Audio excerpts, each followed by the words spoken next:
Hello. As always, let's get started soon. I'll just be honest here. I think I'm getting sick. I'm not sure though. But yeah, we'll come back in a minute or so. Beans is getting me some cream soda. I don't know if that's good for when you're sick, but cream soda.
Hello, Amos guys. Hello. Hey, let's go ahead and get started. Hey, Beans. Thanks again for the chips. Let me go over to my. Oh, yeah, that's right. Let's go ahead and go to my just chatting screen. Let's move the GIF up. The GIF of Beans. Hello, everyone. Oh, music. Happy time zones. Hello, Mowo. Hello, hello. Let me get some. I keep forgetting to put on some music. But I always use the same exact. Loud.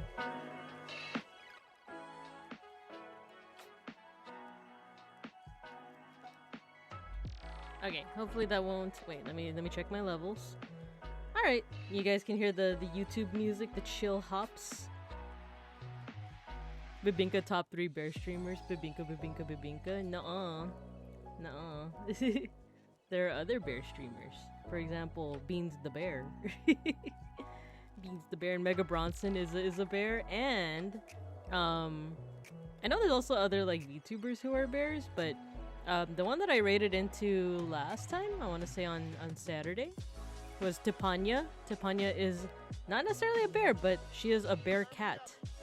Both a bear and a cat. It actually is an animal, by the way. It has another name. I just forgot what it was, but it's like native to Southeast Asia, including the Philippines. It has another name. What was it? But yeah, she's a bear cat. And I really like her study streams, by the way. IDK bro, Babinka just spit hot fire. Oh my god, what was it? The Chappelle Show skit. Top 3 rappers. Dylan. I spit hot fire. But yeah, how's everyone doing? I do have some food on the screen right now because this is what I ate for my birthday. Yeah, binturong, yes.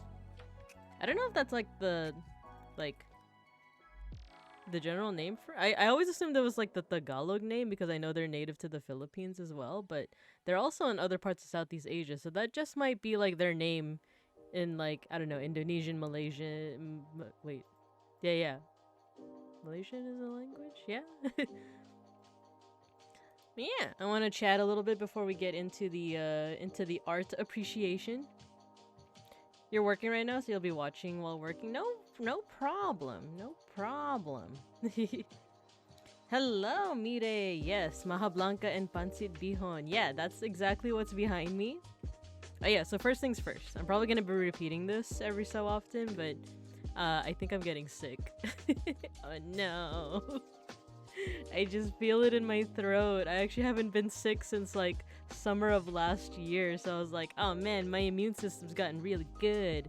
But I definitely, two of my coworkers were sick in previous weeks. Like 2 weeks ago, one of my coworkers was sick. She had to call in sick, and then I had to cover for her at work, and then she recovered. And then last week, another coworker called in sick, and I had to cover for her as well. So like, I don't know if we weren't in contact, so I don't know if I caught what they caught, or I don't know if there's just something going around, but I felt it yesterday. I felt it in my throat. I feel it a little bit more today, but the good thing is that I can still stream tonight. And anyway, I have a break. I have a break Tuesday and Wednesday, my time. I'll be back Thursday. Hopefully I'll be more recovered by then. But yeah, because of that, I'm feeling okay now. Just a slight, itch in the throat, slight temperature, but I'm not, I'm not dying. But just so y'all know, I might keep it kind of short today because y'all gave some really good recommendations. I think we're just gonna stick to the ones that were already given, because usually I also welcome recommendations from the chat, like on the day of. But I think we're just gonna stick to the recs that you guys gave me, that y'all gave me earlier. So yeah, I appreciate y'all using the Twitter thread, by the way. So yeah, and before we get into the art appreciation, behind me, next to me, is Pancit Bihon and Maha Blanca. This is what I had for my birthday. Yeah, I went to my parents' house on Saturday for my birthday, and like my dad promised, he made pancit. It's vegan because my partner's vegan. Beans is vegan. So what you see there's some chicken strips, but they're vegan chicken strips. Whoa, what happened to my model? It's just like hella bounced. But yeah, so there was like vegan chicken strips, and they're hot. That's the, say what you want about fake meat, fake meat products. Sometimes they're bomb. They're like spicy. Like my favorite vegan chicken nugget is this one called Simulate. And me and Beans always say it that way. Simulate. And the box art for... Hello, Saku! Thank you for the raid! Hello, welcome. I love that emote so much. Oh my god, my alert is right behind Beans, so you just saw both of us getting, like, pet. Hello, hi Milky, hi Nomi. Hello, Maha Blanca is goated. Yeah, my dad made some. So my dad made pancit. He made Maha Blanca.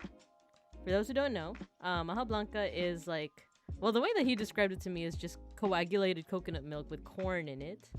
Hello, Matthew. Hello. And it's really yummy. We actually still have some in the fridge. And the pancit, like I said, vegan. We got the spicy chicken strips. Oh yeah, that's what I was talking about. Simulate chicken nuggets. I love the... Oh, you want pancit? Oh man. Come on over.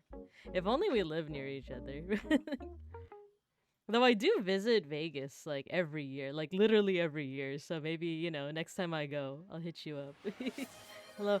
Thank you for the raid. Another raid twice in a row. Hello. Welcome everyone. The double raid all the way across the sky. Hello. What's up, everyone? We're doing a little bit of chatting before we do some art appreciation. Hello. Yes, it's Maha Blanca. Oh my god, it's going so fast. The chat's going so fast. Hi, Ham. How was your stream? Same with Saku. How were your guys' streams? What are these noises? What are these alerts? I should move my own alerts up. Hello. Oh, thank you for the follow, Zaku VT and Nomi. Thanks for giving out a community sub. Hello. Just doodling. Awesome. Awesome, awesome. And thanks for following, Freeman Pixie. Hello. Oh, I'm a little low? Okay. Let me up the mic a little. Thank you for letting me know. Let me know if I'm still low. I forgot how to Elden Ring, so I played some Jackbox. That's always fun. Is that what I had for my birthday? Yeah, my dad made it. My dad made pancit and maja blanca. Little treat. So pancit is the noodles over here. You eat it for long life. Ooh, thanks for the gifted sub, Matthew. Nice, nice. Oh, and you got Zen. Nice. Yeah. And I was just saying that it has a vegan chicken, not chicken nuggets, vegan chicken strips in it. I'm like, what are these sounds? I should like, where's my alert so that I can actually see what's happening? My alert is right next to the gif of Beans being pet. There we go. Oh, thank you for the gifted subs. Oh my gosh, y'all are like so generous. I like that your alert shows up behind Beans like you appeared and we're just like nothing personnel, kid. Oh, it's a hype train. Oh my gosh. You guys are making me sweat a little bit. Long life, but we cut it short. Yeah, and sorry if I miss any chat messages. I'm actually scrolling up now, Pantit. Am I an ate or a kuya? I'm an ate. I'm an ate to let's see, a bunch of siblings. I have 6 siblings. Well, thanks for subbing, Zako. Hello. I'm an ate. I have 6 siblings, but 3 of them are half siblings, and then 4 of them are full siblings, and I'm the eldest. Oh, thanks for the bits. I think that's the first time I've ever gotten bits. Thank you. But yeah, I'm an ate, and then I was part of some college clubs, some college Filipino clubs, so I was also like, you know how like sororities and fraternities have like bigs and littles? Our version was ate kuya. What did I... Matthew! What did I eat, he said. Sabi siya, what did you eat?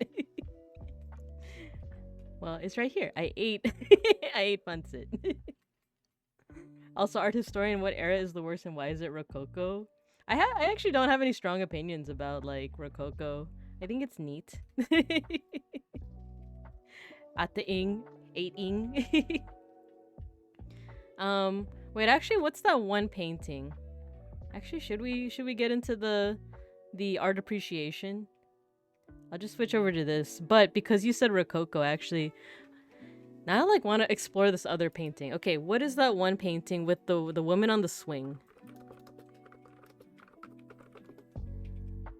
Yeah, it is Zako. Yeah, you called it. It's the one on the swing. That's Rococo, right? Is it? Fucking every time I always run into the Pinoy. I'm Pinay. I can't really speak Tapsilog. I haven't had Tapsilog, and I'm pescatarian, so I actually haven't had Tapsilog. I don't know if I ever will have it again, but I had a Bangsilog, Bangusilog. So actually, let me get this one. Oh yeah, so for those that have never tuned into one of my art appreciation streams, sorry, I'm trying to. No, I won't. I just want the picture. I just want the picture. Sorry, give me a hot second. Like a hot one. There you go.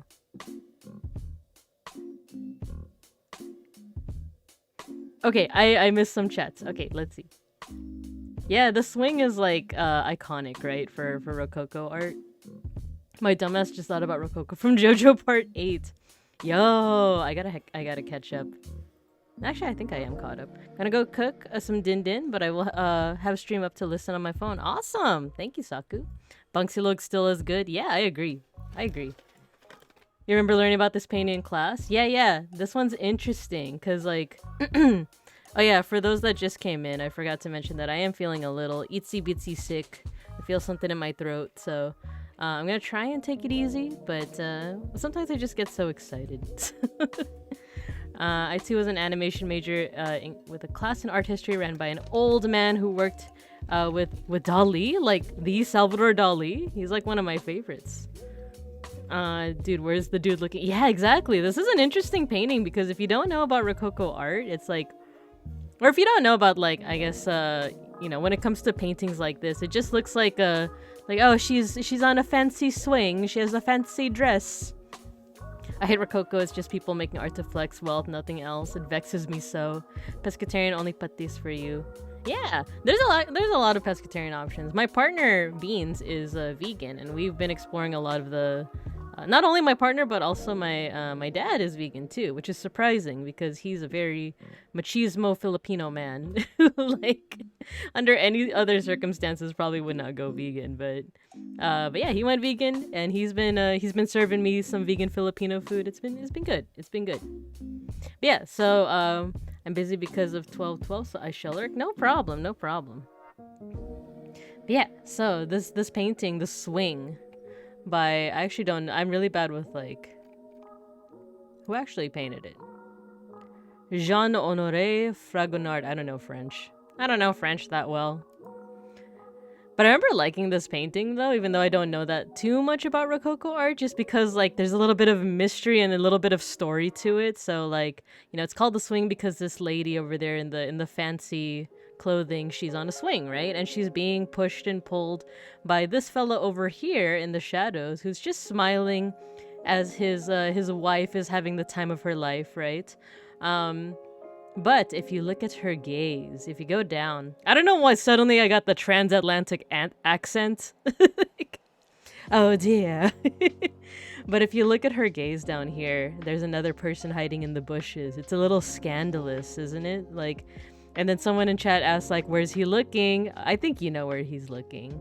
It's scandalous, but if you didn't know that ahead of time, it's like, oh, it's just it's a whatever. It's like, yeah, just a rich person's painting, right? Oh, Mr. Bumagard, I do declare. This is actually real damn close. Choo choo. Oh, I don't know anything about hype trains. I don't know what these things mean. But yeah, that's what I like about this painting though, is that, like, you know, at first glance, it's like, okay, pretty picture, big deal. Yeah, just like Zaku said, it's just the rich, but like there's a story behind it. And then I think I remember learning about this one too. Like, look at the cherubs down here. They're also kind of, you know, they're these angelic figures, right? And they're kind of looking onward. There's another statue over here too. They're kind of looking onward as if they're judging the entire scene, right? Sorry, let me catch up on chat. Yes. Yeah, their underwear had slits in— yeah, it did. See? There's a lot of things in history that, like, we have this idea that, you know, I guess certain periods of time are, like, very prudish, or they don't have the same sensibilities as we do.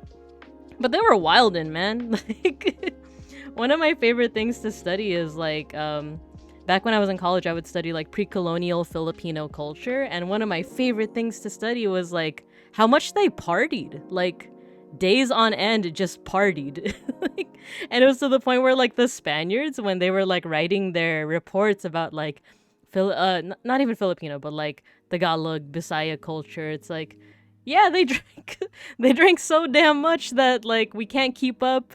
I'm pretty sure, you know, like, Juan Luna over there— no, Juan Luna, that's an actual Filipino person. I'm trying to think of, like, a generic Spanish name. Rodrigo over there is passed out, maybe dead, actually. Rich person softcore porn. Yeah, that's exactly what this is. That's essentially what this is. The framing is immaculate. The puti. The crotchless bloomers was why Can was scandalous. Yeah, it's not the ankles. It's just like, you could see everything. You see Paris and you see France. A lot of art was to get around religious censors. Primo Uno, there is a name.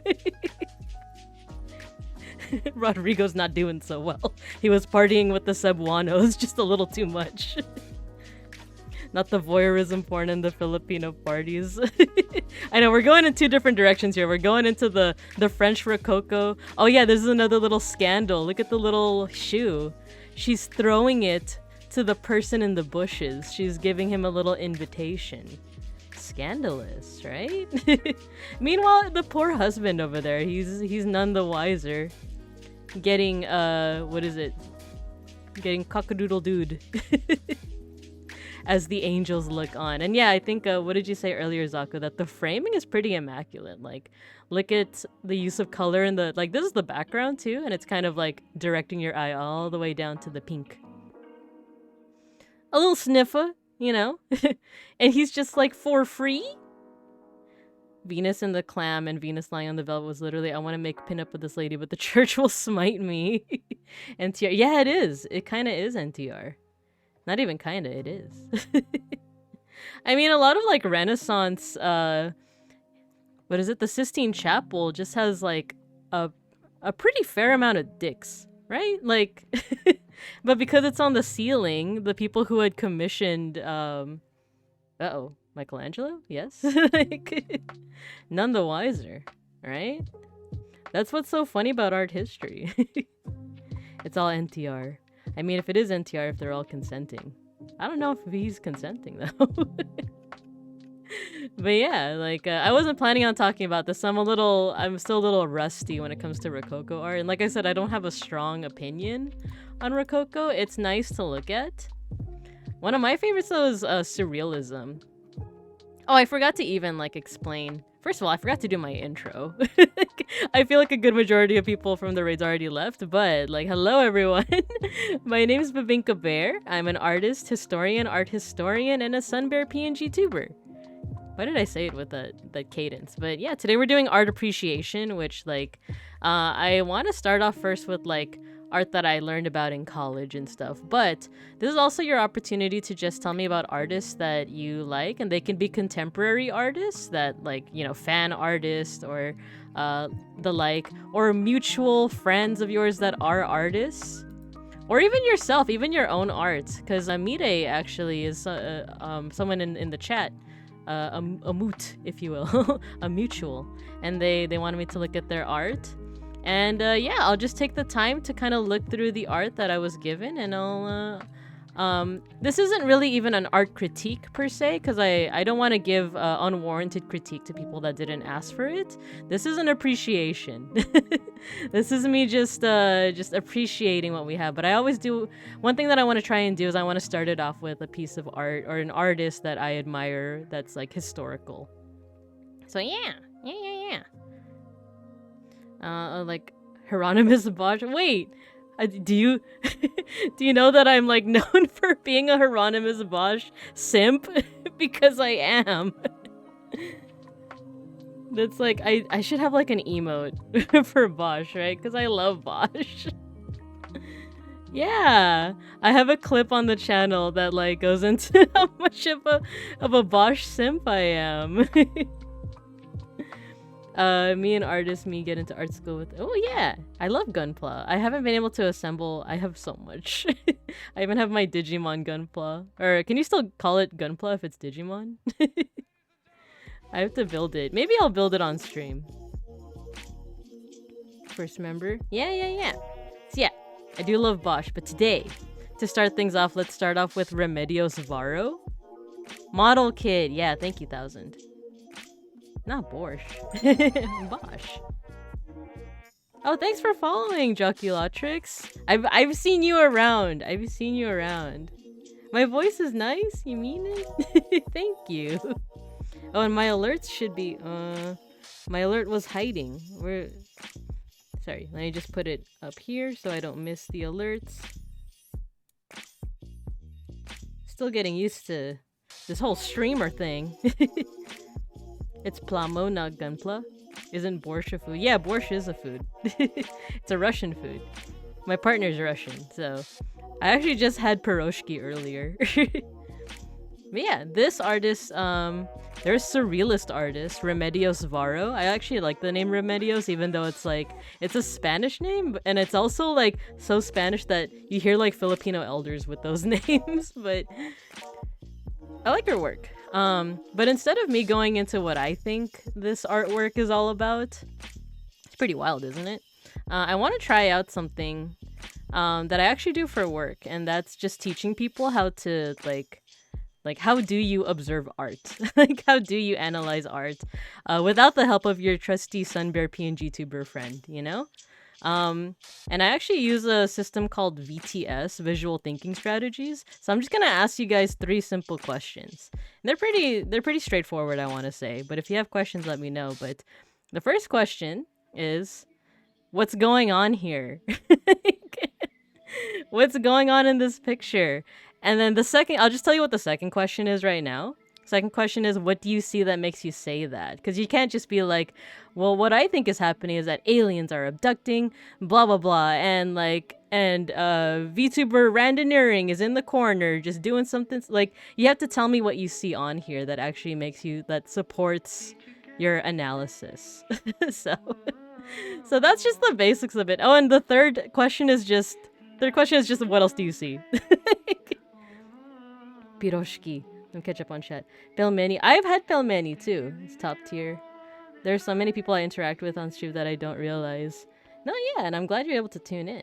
Thank you, Ham, for leading me to the fellow Borscht stand.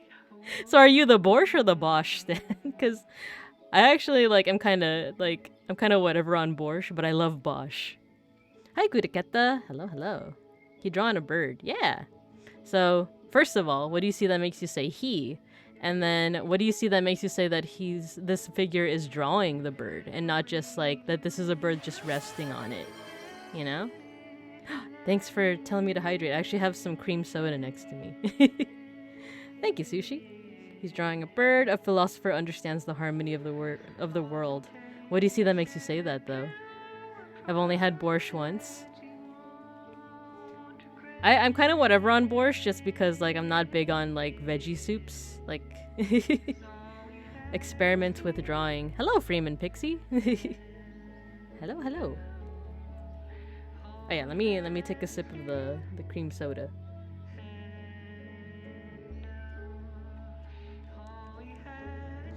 Yeah, so far you guys have said that we're seeing a figure, they're drawing, and then right next to it is a bird. Hello, hello. I switched the spellings, are too similar. I think you just take out the R. You just take out the R. It looks like an owl lady is drawing a blue jay into reality. Yeah. I'm seeing that here. So I actually don't know birds that well, but yeah, we're seeing some birds here. You said that it's a blue jay. And then you said an owl lady, Joculatrix. So even though it would be easy to say well, what do you see that makes you say owl? But to just go into it, you see these big circles that, you know, might remind us of owls. But also I feel it's interesting that people are saying that it could be either be a lady or a man. Let's see. I went to a random cafe once only to find out that it was a Russian restaurant. Ah, nice. The person is an anthro bird writing with a viola. That's a viola. Fight me. Nice. As the stars reflect a bird for him to sketch. I felt like I walked into a mob front business. I like her necklace. Feet? Feet. Oh yeah, look. The feet are not bird-like. They're human. Feet for free? The clothes have the silhouette of old femme okay, so old femme fashion from the 1800s. So you're looking at the silhouette. I like that. Because I would have never thought of that. But yeah, so, with a viola, yes. I played cello when I was in middle school, but I actually can't tell the difference between violin and viola, other than the strings and the fact that, violas, I think match us, right? The violas match the cellos in terms of, what notes they can play. Oh, it's been a while. It's been, middle school is when I last played the cello. And then you also said, as the stars reflect a bird for them to sketch. Ah, yeah, because if you look up here, there's at least one star, or at least one light. It's going down here. It's refracting on this triangle magnifying glass. And then it aligns to, parts of the birds, the wings, right? So I think this could be guiding the sketch in a way. Tootsies. And then what else are we seeing? We're seeing a palette over here with the 3 primary colors. And it looks like they mixed it too. Because you got a green. That green looks like it can also be matching this green. You just reminded me of a horror story from my middle school days of me playing cello. This is how birds are made. And actually, yeah. It's Enrico Pucci's Made in Heaven. Made in Heaven. Trying to think, what was the other one? Sea Moon. Everything just gets to... Can I rotate this? That would have been so funny if I could have just rotated this image, but I can't. Look up pigeon bus silhouette sometime. You'll see what I mean. I got the years wrong. It's Edwardian. I'm pretty bad at like... Well, actually, Edwardian, that is... Is that before... Is that after Victoria but before Elizabethan, right? Or I guess the second Elizabethan. Ate, tell me this. Oh, I'm already an ate. Do you believe in gravity? I wish I knew. How do you say it in Japanese? But yeah, so like the title of this work is actually Creation of the Birds, which effectively seems to be what's going on. But I like using this as an exercise for the visual thinking strategies, because it does, you know, like I said, you can't just make something up and be like, oh, this is obviously Randon Nuring being sussy. So you gotta put some stuff, you gotta put your evidence together. Edwardian, life has many doors, Ed boy. Edwardian is 19 to 1920. Ah, you know what, I meant to ask you if you'd review my art, but I forgot last night. I think we should be able to. Let me get a window open. Actually, Zen, do you have like do you prefer that I look at your Twitter or your do you have like a page like Instagram, or I don't know, tell me how you prefer for me to look at your art. I should be able to. Like I said, I am feeling a little sicky, but I think I should be able to go for a little bit. Texas Fed Boy. It's a Randon Nuring drawing the same bird over and over. Oh my god, wait, you're right. I mean, if Randon Nuring disguised himself as an owl, but he did say that he used to draw, what is it, the peregrine falcon or something over and over. If you look at my Twitter, you're gonna find all this titty art. I mean, it's a win-win for all of us, isn't it? As a furry, is this Randon's persona? No, because Randon's right here. You see, he's a little oblong shape, but he's right there. But yeah, so that's a little bit of a preview as to like how I learned how to do the art history thing, but also how you guys can do it if you ever feel the need. But what say we get into some of the artists that y'all he is olives. I do have some artwork that you guys submitted via Twitter. If any of you do want to submit artwork or an artist for me to check out, I do have a Twitter thread for it. But for now, because my throat feels a little funny, I'm just gonna go with the artist that I got before the stream started, and Zen, and I think that's gonna be about it. But because a lot of you followed and subscribed and stuff, oh, I'll show you my Twitter so you guys can follow me. Did I do it right? Yeah. If you follow my Twitter, I usually make like a thread of like, oh, submit some artists for me to review. Then you guys can contribute there. It's Med's time? No problem. Thank you for joining. Thank you for like entertaining my art history, stuffs, right? Yeah, feel free to lurk. Yeah. Let's go ahead and oh, actually, before we get started, there is Sime, are you still in here? Because here's the order that I'm gonna do things. I'm gonna be reviewing this artist, Nori ZC. I'm not Canadian or British or Australian, so I say Z. ZC, and then Slifer, also known as, I think it's Demonic Atemu. Wait, so this one was recommended by Sime. This artist was recommended by Saku. This is Magic Mire, who is one of our chatters, our regular chatters. This one was recommended by Mowo. I want to say K-Tel Works. And then I believe this artist was recommended by Lottie. Egg. But before I go into those artists, your Yu-Gi-Oh bestie? Saka, were you there when I talked about, like, I'm getting back into Yu-Gi-Oh because of the card game?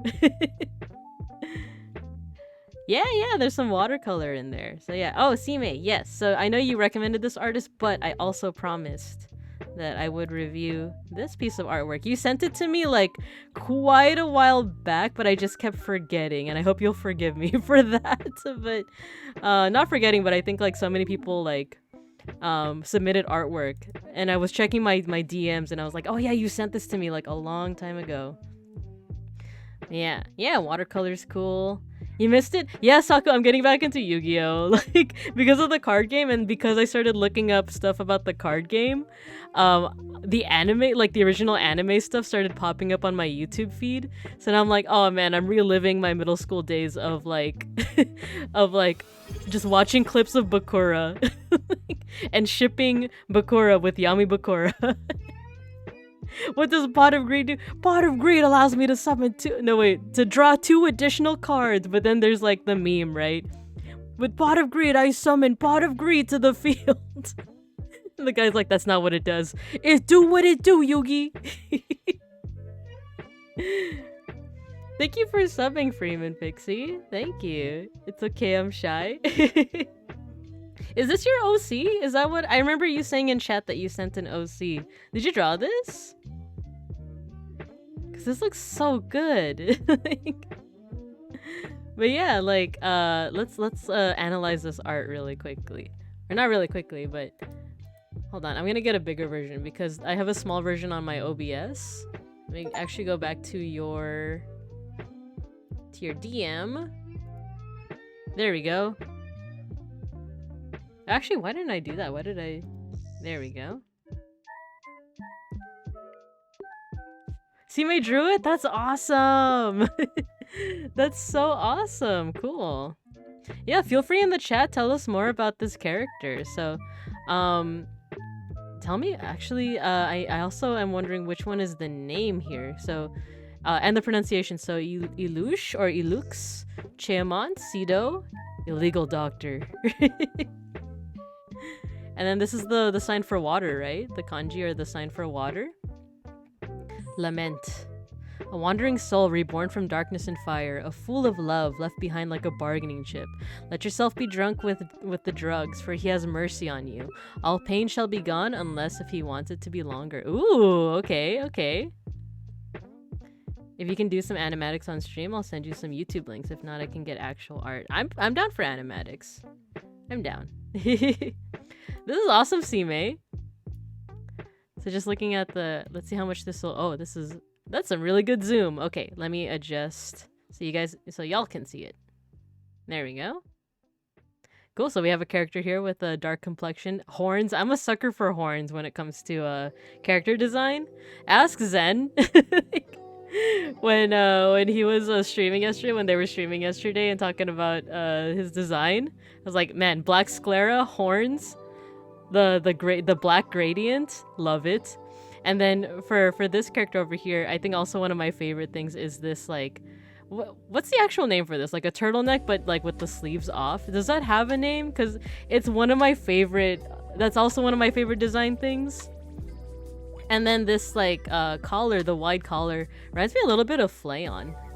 Flayon X, what did y'all call him? Flayon Sex Machina?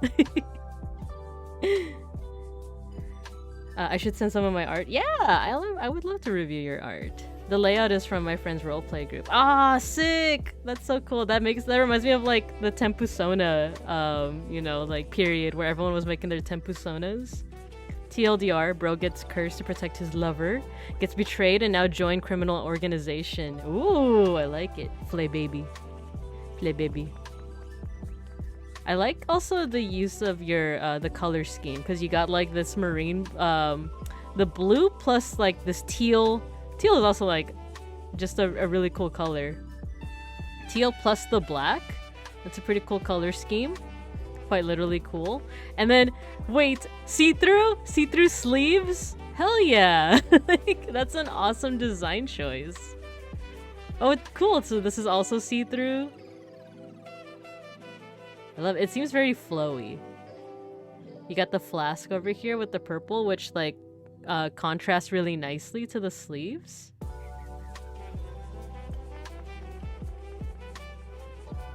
I like, okay, so the asymmetry is, let me zoom out again. I think what I really like is the asymmetry, which I know you see a lot in like, you know, VTuber designs and video game character designs and stuff, but like it's done really well here because like it is like at first glance symmetrical. You got the sleeve, you got the long sleeves, you got like this part, you got the horns. It's only when you look a little bit closer do you realize that it's like asymmetrical, right? So you have the pants tucked into the boot, but here they overlap the boot. Here is see-through, but here is not. Oh, cool. What's in the... I just noticed the box in the background. What's in the box? What's in the box? And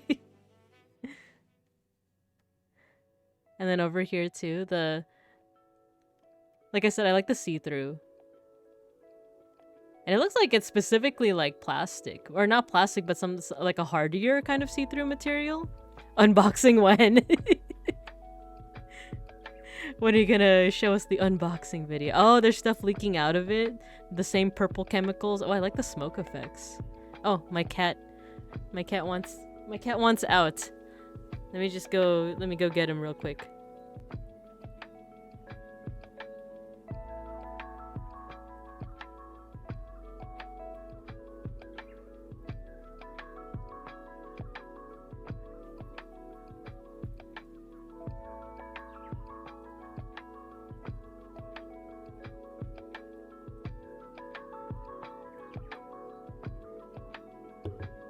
Okay, let my cat out. Schnackery, yeah!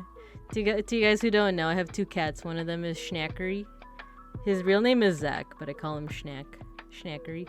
And then Gino, Stinky Gino. Snacks is the one that always meows on stream, and and whenever I usually keep my bedroom door closed, but whenever he wants out, he'll meow very loudly, so you might occasionally hear him. Oh, Milky, you want to submit? You can. Now, I don't know if I can, if I'm able to review it this stream. It might have to wait until the next art appreciation stream. We'll see how I feel. Like I said, feeling kind of sick. Got some sipon. Let's see. Schnackery. There's some parts that are rushed. It doesn't seem that rushed. Like, there are parts... I think what I like is when certain parts of an artwork look... How do I say this? Like, effortless? Like, it looks like it only took, like, 1 or 2 strokes to make that effect. But clearly that's something that comes with practice. Drink calamansi. I don't have any. I live with my Uzbekistanian partner. Actually, do we have lemon juice? Now that I think about it. Where should you submit something to be perceived? So follow me on, or you don't even have to follow me, to be honest. But I do have a thread. How do I get it? So how about this? So Schmed. So if you go on my Twitter, on Bebinka Bear, like I said, I don't want it to see. No.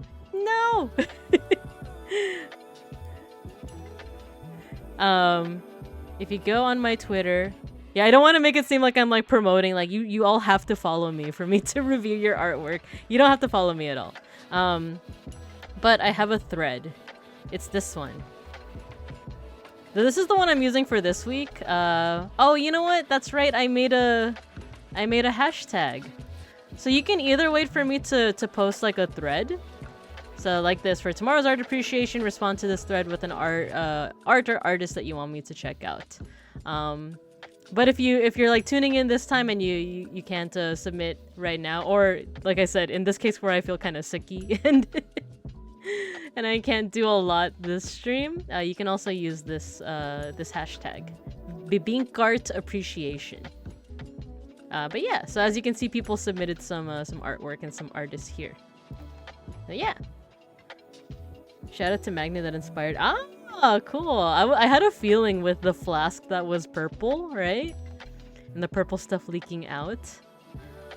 If you're okay with sharing the lore, like, I'd be very curious. Cool. So male demon Ose, magic cane. Ah, cool. I kind of love, like, you know, I never got into like making OCs growing up, but it was only after I guess playing Baldur's Gate and everyone's Tempusona arc, you know, that I was like, maybe I should make an OC for once. I sent you some stuff in Discord. Ah, cool, cool, cool. So I'll review it. Let me see. Ah, there you go. Wait, this is awesome. This is awesome. Thank you, thank you. Would you prefer that I review your art, Zen, or your animatic? Because for now, I'm just gonna have to do one or the other. But next art appreciation, I'll put you at the top of the list for the other. I'm not good with art stuff, but I like how textured this piece is. Yeah, that's the cool thing with art too, is that you don't necessarily need to be an artist to like just assess or like talk about stuff that you do like.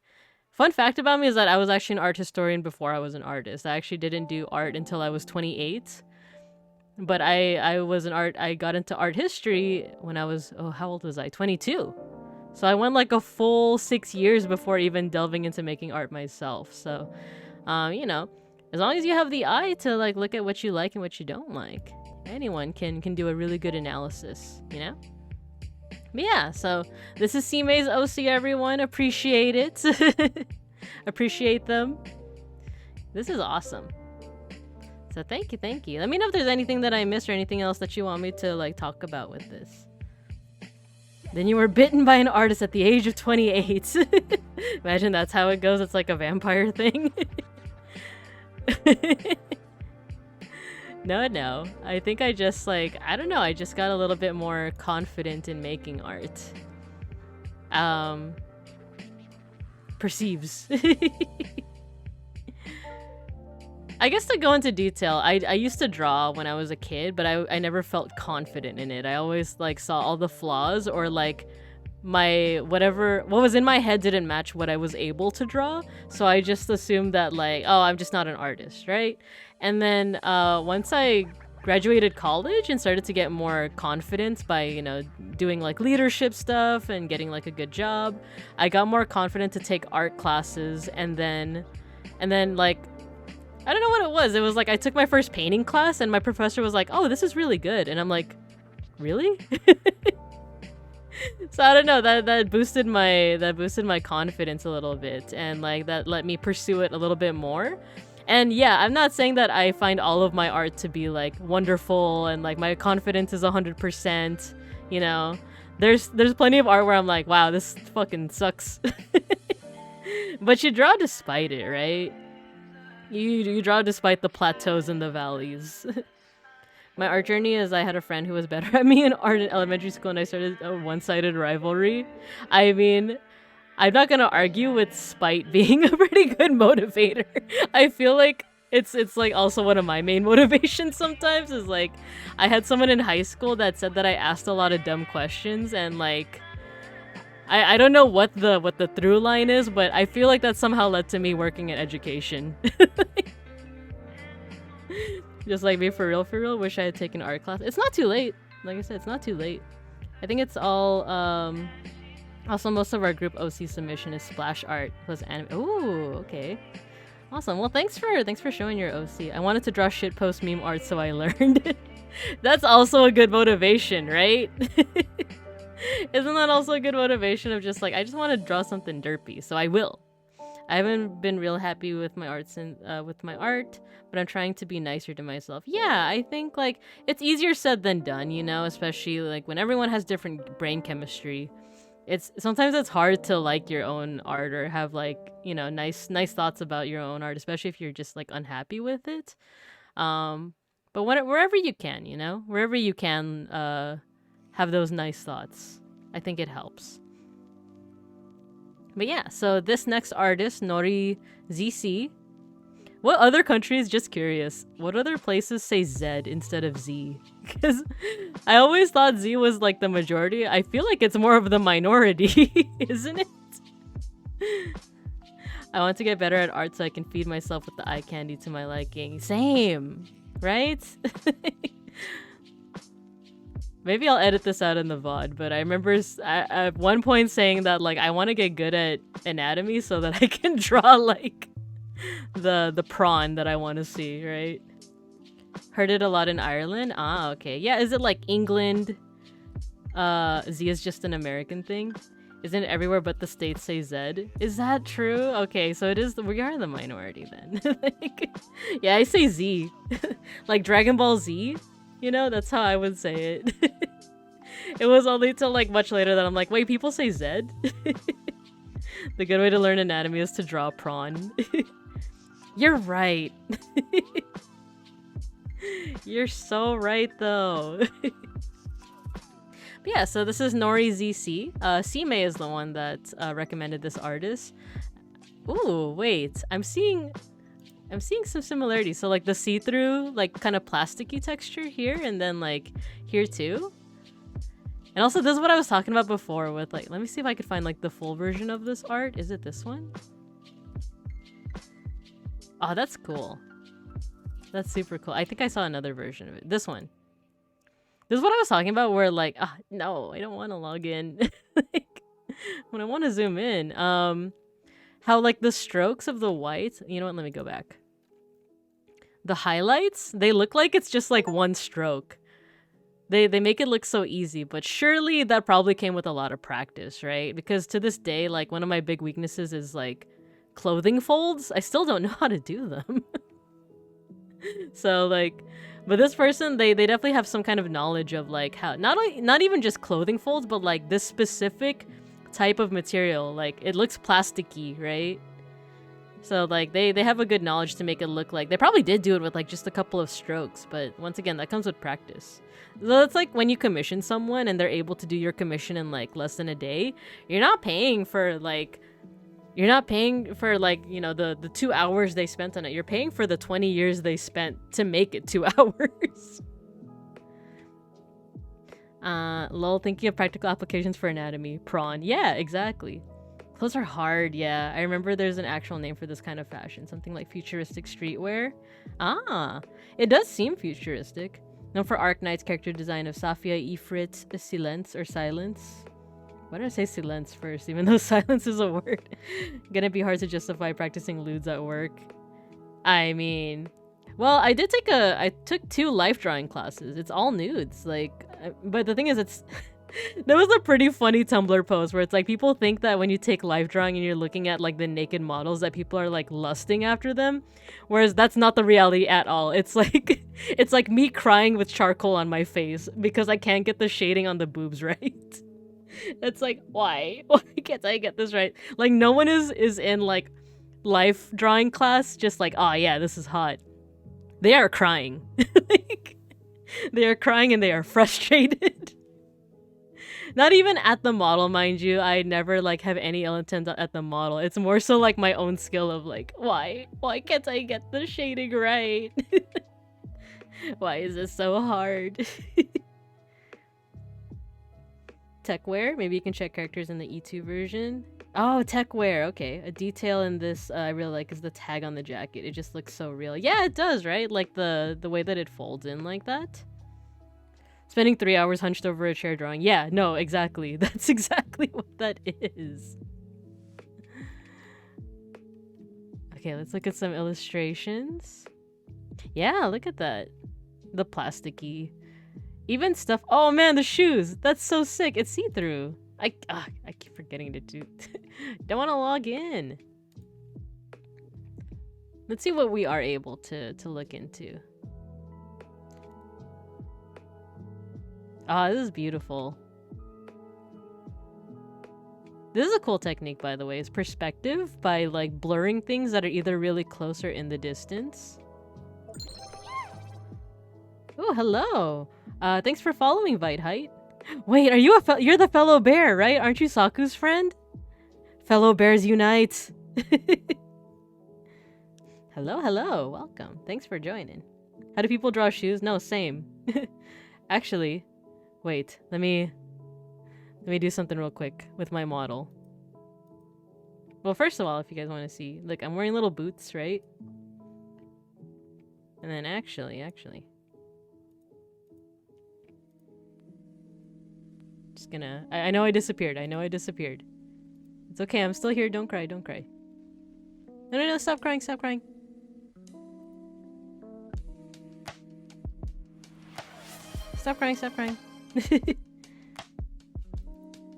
Okay, there you go. No, stop crying. Stop. I'm back. There you go. I drew my own shoes on this model. She leaves us. Paudoko. Bearware. Bearware. Wait, so that's so funny. Bearware. She's dead. No. Ooh. Get supported, nerd. Yeah, Matthew, thank you for gifting us up to Vite. And hello, fellow bear. Yeah, I'm back. Bearware is so funny. No feet for free. Yeah. I'll keep this outfit for now. This is my birthday outfit. But yeah, I drew these by myself because I'm so bad at shoes, but like I had to show off the Adidas, right? Exercise my right to bear arms. That's the Second Amendment, baby. I had to memorize them in high school. Ah, no, wait. Go back. I had a really good American history teacher, despite the fact that American history is like a clusterfuck to learn, but he taught us the amendments really well, so I know some of them by heart because of it. Shit's an AK to the sky. But Bear is in here right now. Okay, this one's pretty cool. Oh yeah, and you gave me that tip to use control. Wait, it's not working. No, it's not working on the image. I do know about control plus and control minus, but I usually only use that for text. Like Google Docs and stuff. I don't think it works for images, unfortunately. But thanks for the tip, Saku. I can't draw shoes, but I'm worse at drawing feet, so I just suffer. Yeah, that's why my Christmas outfit just has little boots. So this is pretty interesting, like, concept-wise.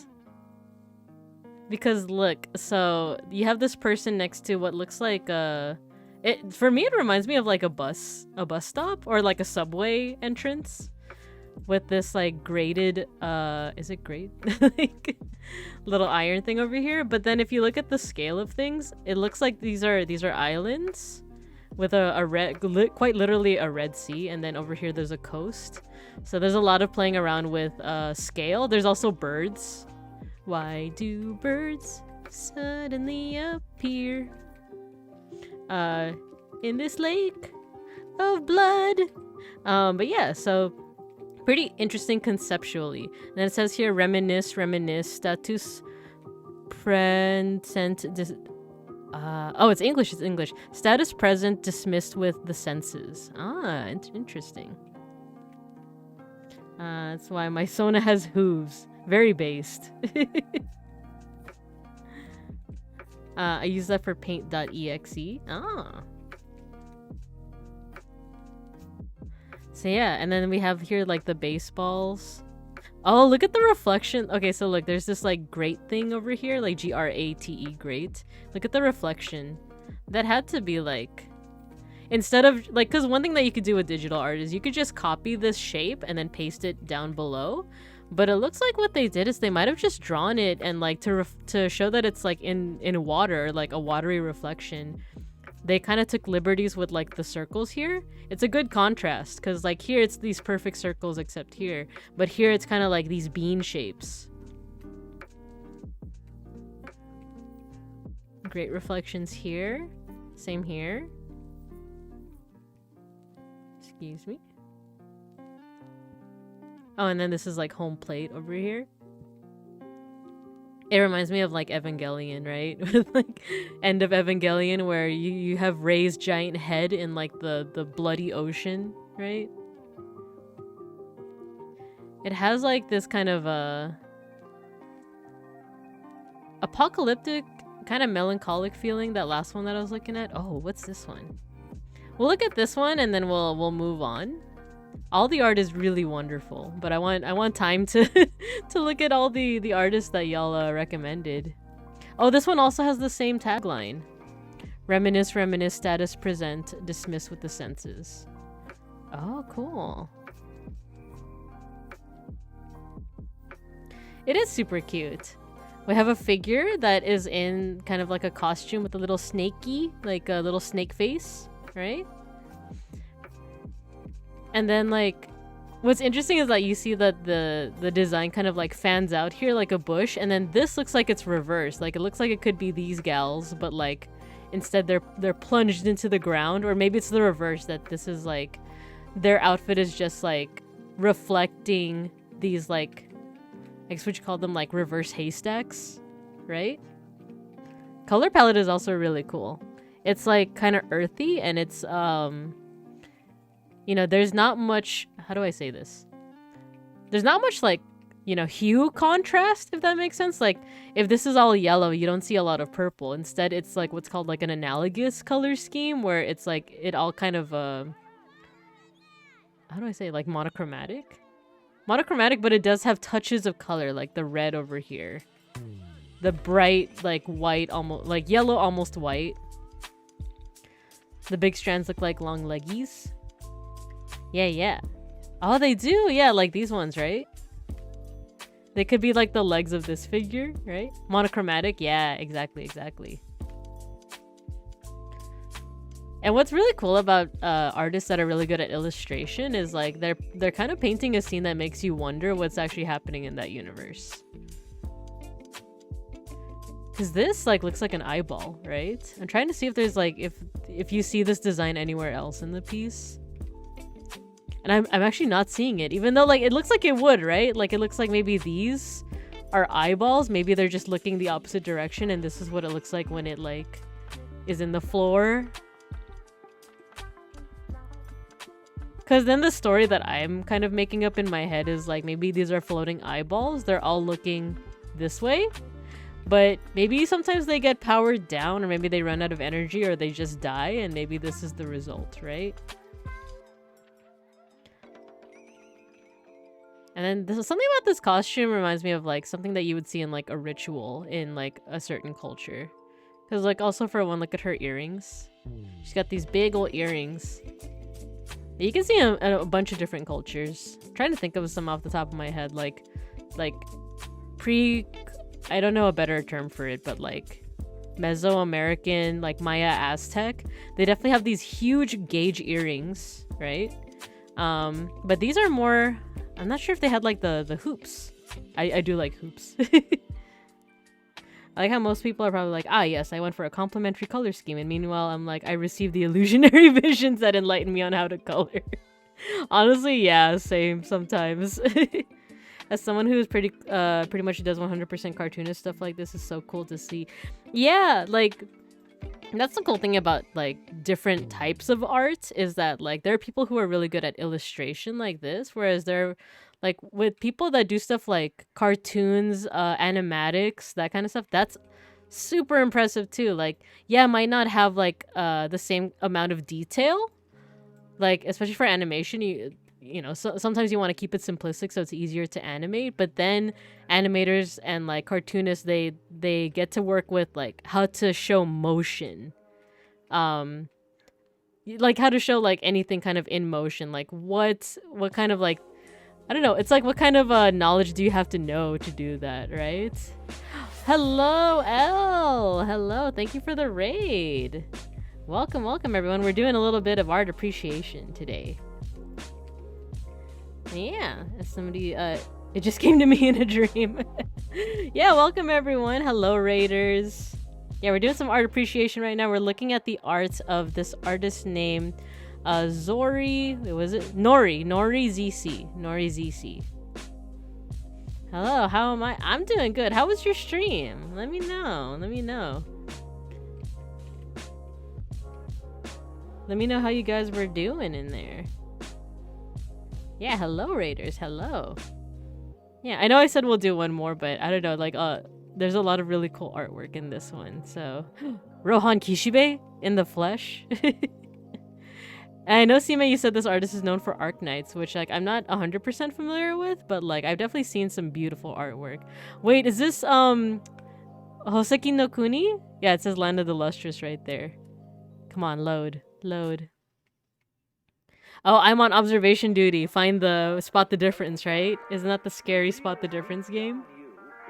You did better in your game than you expected? Awesome! Cool. Glad to hear it. Glad to hear it. So I hope you didn't get, like, jump scared or anything. Does that game have jump scares? Yeah, what is playing right now? I just have a chill hop playlist. Yeah, I was just thinking about Hoseki no Kuni because they're on their second damn hiatus. I love Hoseki no Kuni. If you guys have never heard of Hoseki no Kuni or Land of the Lustrous, watch the anime and read the manga, please. It's so good. I think one of the things I like is the Buddhist imagery, Hindu Buddhist imagery, because you can kind of see it here. You have like the hands in the oh my god, what was it called? There's a specific word. Oh no, I'm a failure as an art historian. What was the mudras? Wait, is that that's like the Hindu word, but what's like the Buddhist word for it? Oh, I think it's still mudras. Yeah, like the hand gestures. So this figure over here has like the hand gestures. I don't remember specifically what they mean, but I just love the Buddhist imagery in it. The hiatus doesn't even have a return date. Yeah. Oh my god, that's the thing though with like, so like I said, y'all, if you haven't read Land of the Lustrous or watched it, do it, but just know that there's currently a hiatus, and it's not as bad as like Hunter x Hunter hiatus, but there was the first hiatus, or the first one that I was aware of, is like there's a certain part in the manga where, like, without saying too many spoilers, the author said like, I hope you have a pleasant 10,000 years, and then they went on hiatus. It's like, and for the readers, it's like, there's no damn way they expect us to wait 10,000 years for the next chapter, and it turned out to just be like a year, or was it a year? I forgot, but yeah, it was like, oh no, we're not gonna know what happens for another 10,000 fucking years. I love to suffering. Oh yeah, the segmented figures, 1,000-year hiatus. It felt like it was a year. Because I remember the chapter came out, I'm like, oh my god, we're so back. We're so baroque. Yeah, the segmented figures, I think it's supposed to look like a lotus flower, right? Or a lotus pod. If you have the fear, what's the fear of like holes? Yeah, just be wary of it, but it's pretty interesting. Have a pleasant 10,000 years, yeah. Ah, gosh, and now we're on another hiatus. Oh, this one's cool too. It has like the play button, stop, pause. Trypophobia, yeah, exactly. Apparently the mangaka got a new PS5 one hiatus. I heard that too. Hoseki does body horror real. It really does. I just watched a video essay about the main character Fos and how like they undergo such a drastic change, but it's not necessarily in a negative way, like kind of like negative but positive, like in terms of her characterization.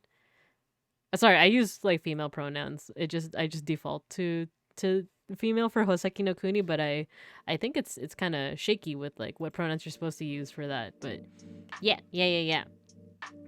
But all right. Oh my god, how's it already been an hour? Let's go ahead and move on. Thank you to Sime for recommending this artist, Nori ZC. And let's go ahead and move on to I believe on Twitter they're Demon Atemu, and then on here on Pixiv there's Slifer. Like Slifer the Sky Dragon. We can actually check out their, should we check out their Twitter? Demon Atemu. This one was recommended by Saku. True pain isn't wanting this kind of art but hating the process of doing it. Very true. So yeah, this is Demon Atemu. I'm a lurk since I have to get ready for bed, but have fun. Yeah, thank you for joining.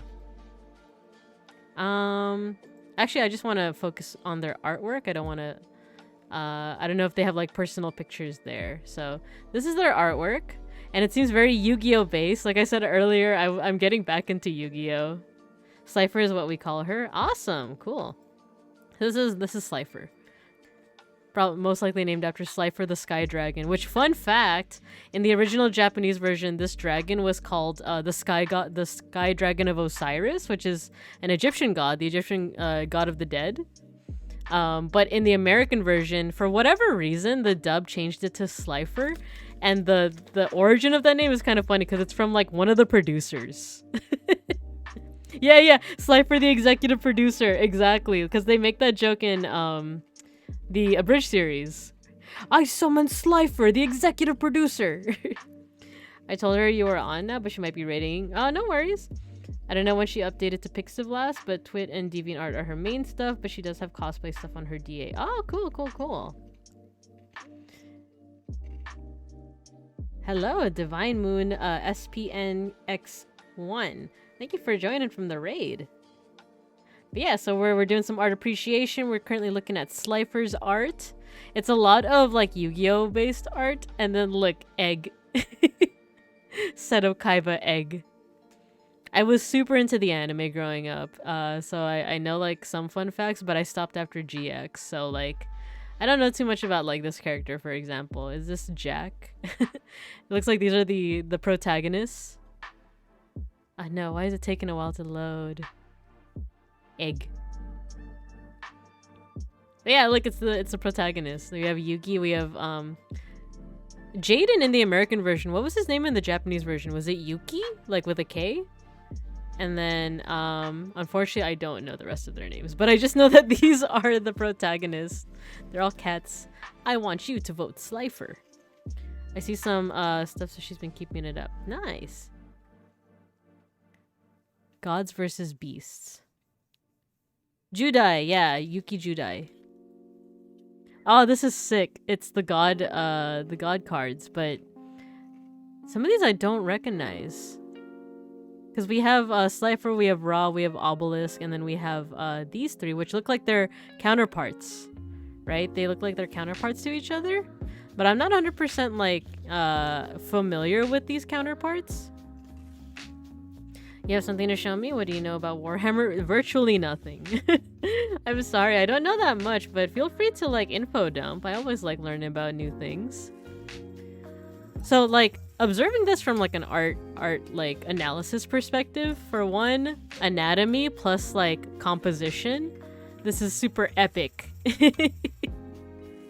One day I'd love to start drawing creatures like this. Yeah, because look at the detail that it takes. For one, like you have to have like knowledge of anatomy with like musculature, because look at the abs over here, and then here this is skeletal. These are ribs. This is a spine. This is so hard to like, unless you take like a life drawing class. And the thing is, I've taken 2 and I still struggle with musculature and skeletons. This is pretty hard, and the fact that they like have it as part of the design. And of course they might have just been copying like the design itself, but these poses, they look like that the artist Slifer like actually put in the poses. Hello, Slifer the Sky Dragon. Is this your art? They're the sacred beast from Yu-Gi-Oh! GX, and also thank you for the feature, and thank you Saku for the shout out. Yeah! Welcome! This is awesome! This is- oh, I reached the goal. Whoa.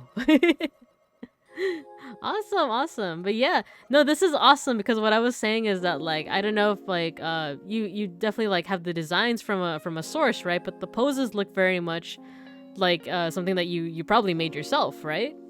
If not with like a reference, which also counts. You still made it yourself.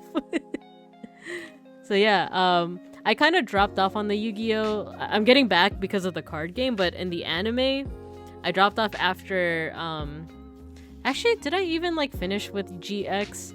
I just know like major things like Jaden becoming the king of, was it like the Dark King or something like that? I draw them so I don't really need to pose references. Oh, cool, cool, cool. No, that's awesome, being able to draw without like references. That's super, that means you're super skilled. Dragon Song, is this Final Fantasy? Oh my gosh, I already forgot their names, but these are the dragons from, is it Heavensward? It's been a minute since I played. Jaden had an emo phase. Yeah, I heard that like that part was never dubbed, right?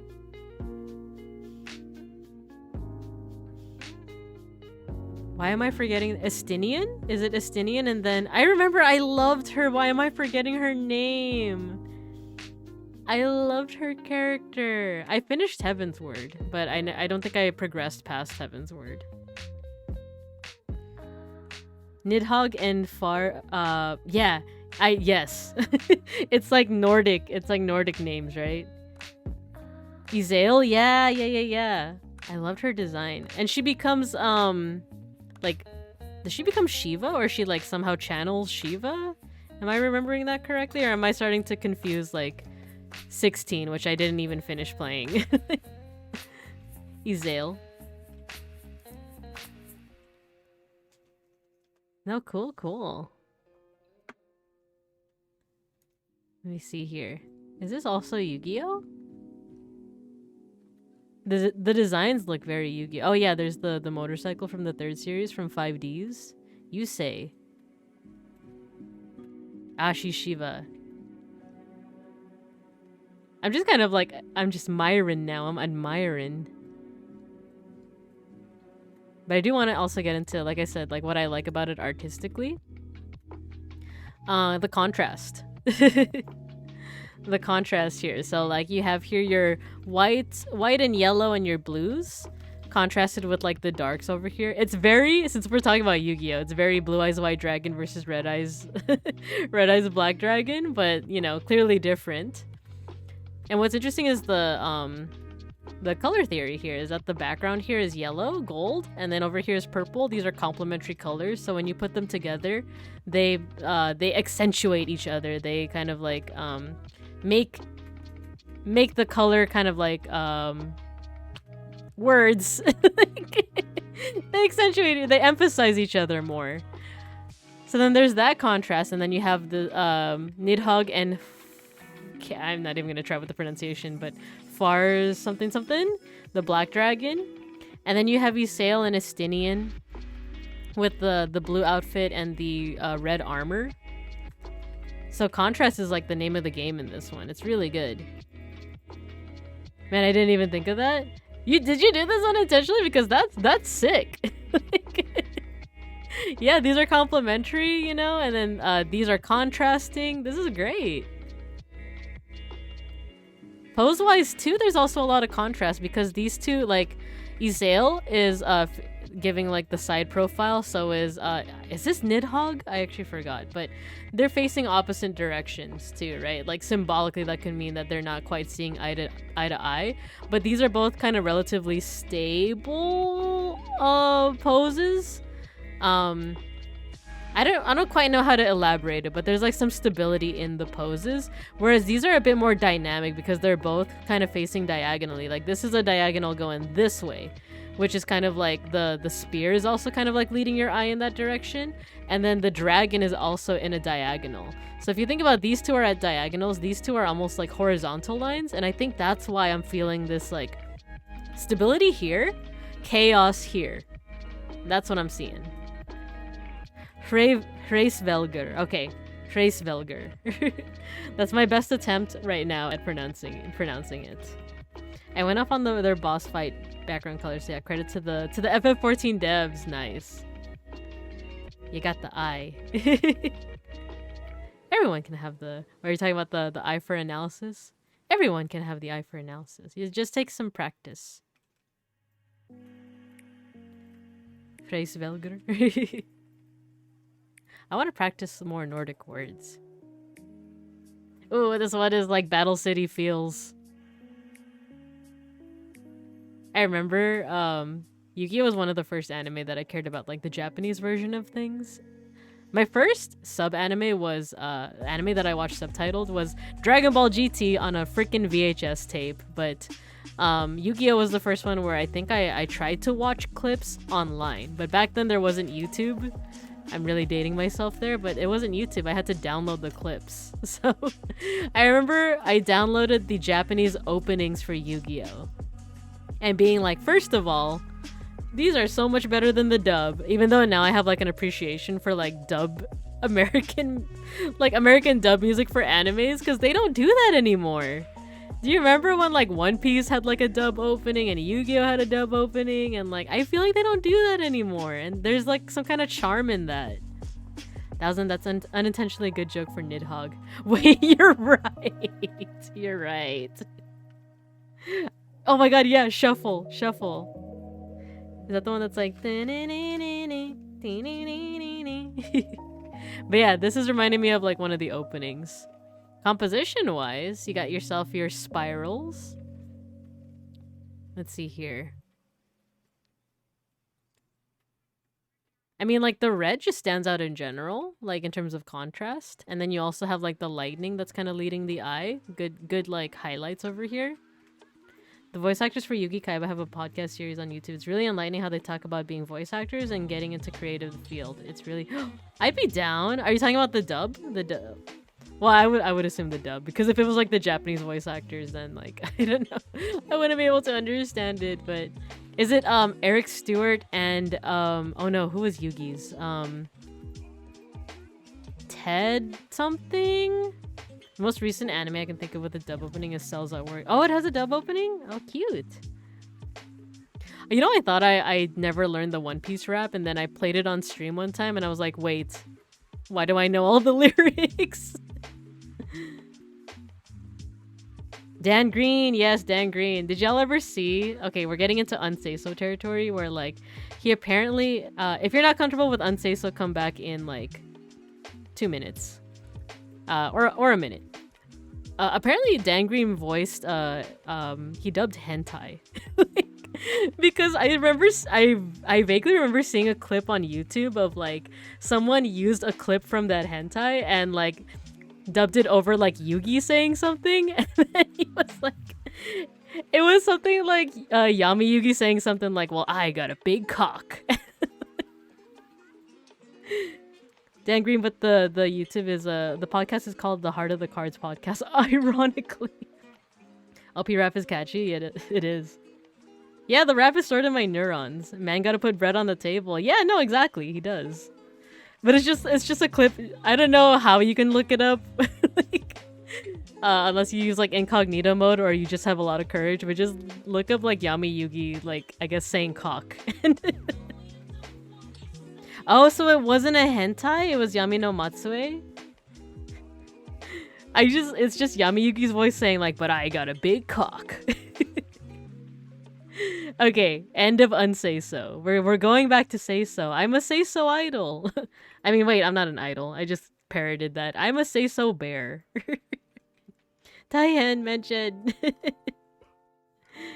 Oh, so he is in hentai. Okay, but under a different name. Ah, okay. Sushi, we're talking about an American voice actor who like also voiced some hentais. So people would like put those like clips over like Yugi from Yu-Gi-Oh. Taihen. Oh no, that wasn't the hentai. Yeah, look it up. See if you can find it. I vaguely remember it. Wait, it's cute. It's Atem. Oh yeah, their birthdays.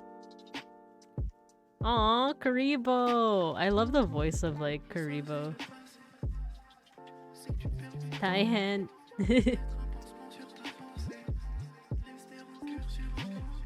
Alright, let's review one more and then we'll move on. But it's hard to pick. They're all really good. Okay, what can I say? I like crazy dudes. In anime. I like in terms of tropes, I like the crazies. IRL, I like beans. Actually, let me get something real quick. Just so you know where my alliance lies. Where my affections lie.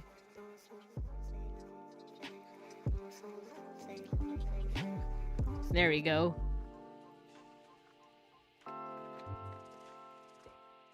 Gotta have beans next to me. Okay, so Merrick. Karibo's OP, anime too.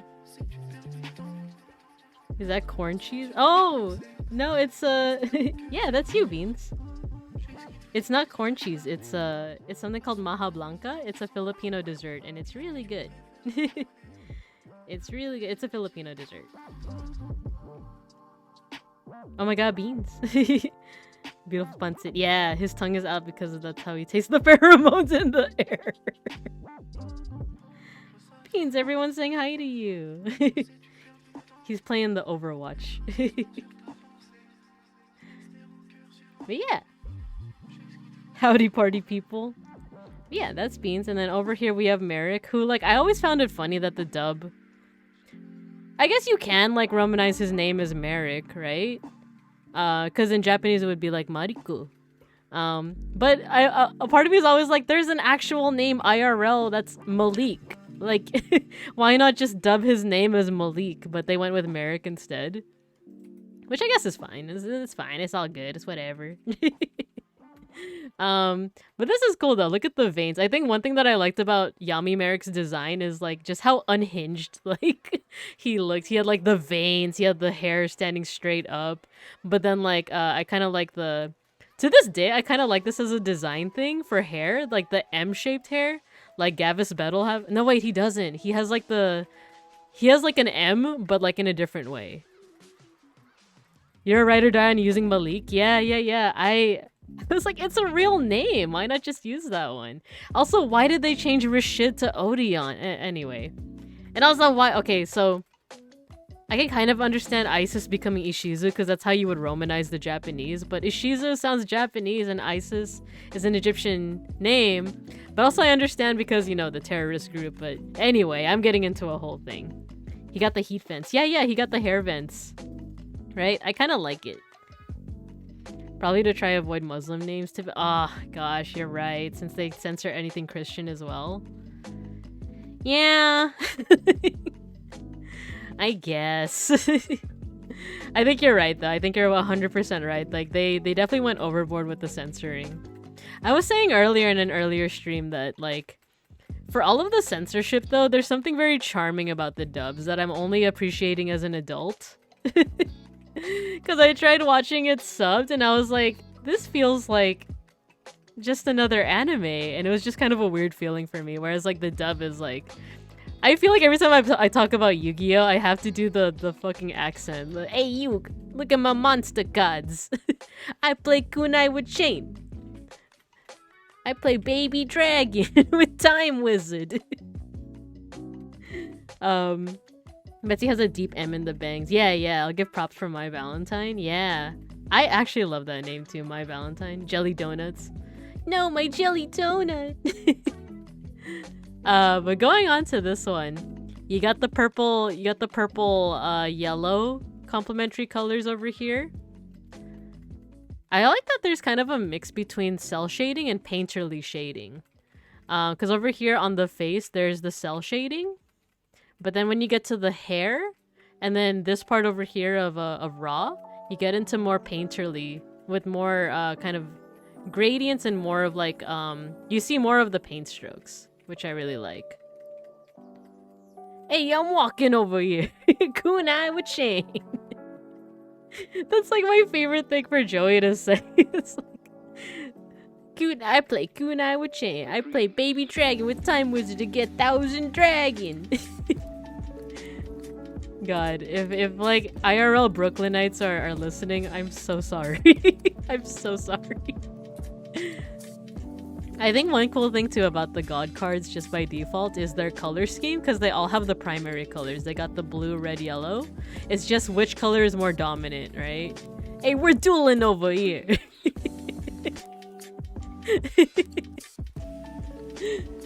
So with Raw, it's like, it's more predominantly yellow with the red and blue just being accents. And then in the other God cards, it's the opposite. It's the opposite, like here, right? No, wait, actually, Obelisk kind of breaks the trend because his jewel isn't yellow. It should be yellow, right? But interesting. God, and the cheesy... Oh, sorry, going back to the dub, just like the cheesiness of it all. And like, a part of it was like... Okay, so Weevil Underwood and Rex Raptor. Like, do you think they were born with those names or do you think they were like...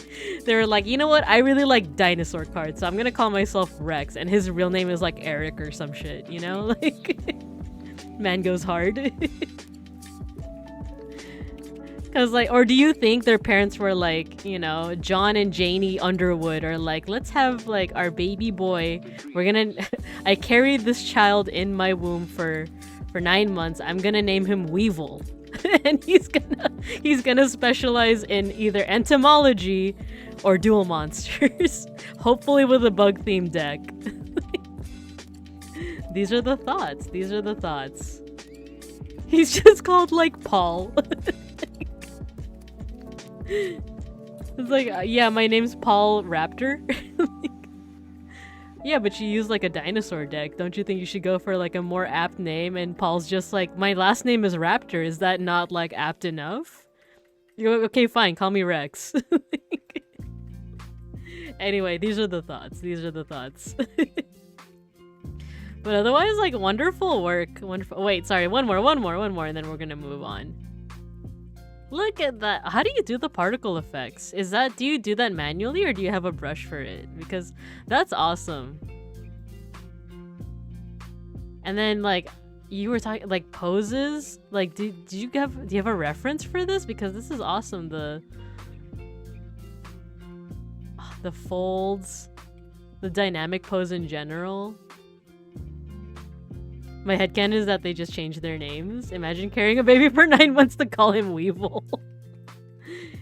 That's just the trans experience. I started with my normal name and that's how and now my name means gesture. Well, that's awesome. There you go. Glow brush and screen layer. Ah, I'm a sucker for layer effects. Slifer, do you use Procreate too? Yeah, these look like Procreate layers, right? For poses, I just take wait, that's awesome. I like that. To just use yourself as a reference. Jockle, I really like. Video game character name. I do, but final coloring effects are in Photoshop. Ah, very nice. Thank you for sharing a little bit about your process too. Oh, I like seeing the layers. Because for a second when I saw just like this, I was like, oh my god, are you one of those one layer people?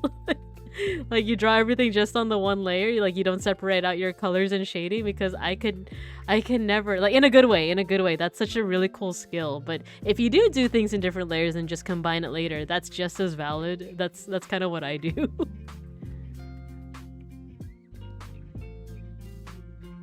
Oh, no worries, Joculatrix. Finish your thought. But yeah, thank you so much, Saku, for recommending this artist, and then Slifer herself appearing in the chat. Thank you for gracing us with your presence and your art, Egg. Egg. I think of wasn't there a card called like Kaiba Man? And it's like, it's part of like the Blue Eyes deck, right? But yeah, thank you so much. Thank you so much for contributing your art. Of course, of course. Thank you. So I don't know if they're still in the chat, but Mire is up next. They followed me a bit ago when I was doing a tarot stream, and I was looking at their streams as well. They do some pretty awesome tarot streams and awesome art. Wait, cute. Arcana Services.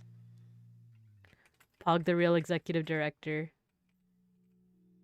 Comes from me seeing a thing where someone said Joculatrix means female gesture, and I stuck to it. Oh, cool. Yeah, Kaiba Man is basically Kaiba in a dragon costume. Yeah, Frog. And look, I think they do crochet. I think I saw them on stream. They also crochet on stream. So actually, I would definitely recommend that y'all. Let me shout them out. Actually, there's so many people I want to shout out. So Saku, is there like a? Wait, how do I shout out again? Shout out. Cause so first of all, to Saku for rating.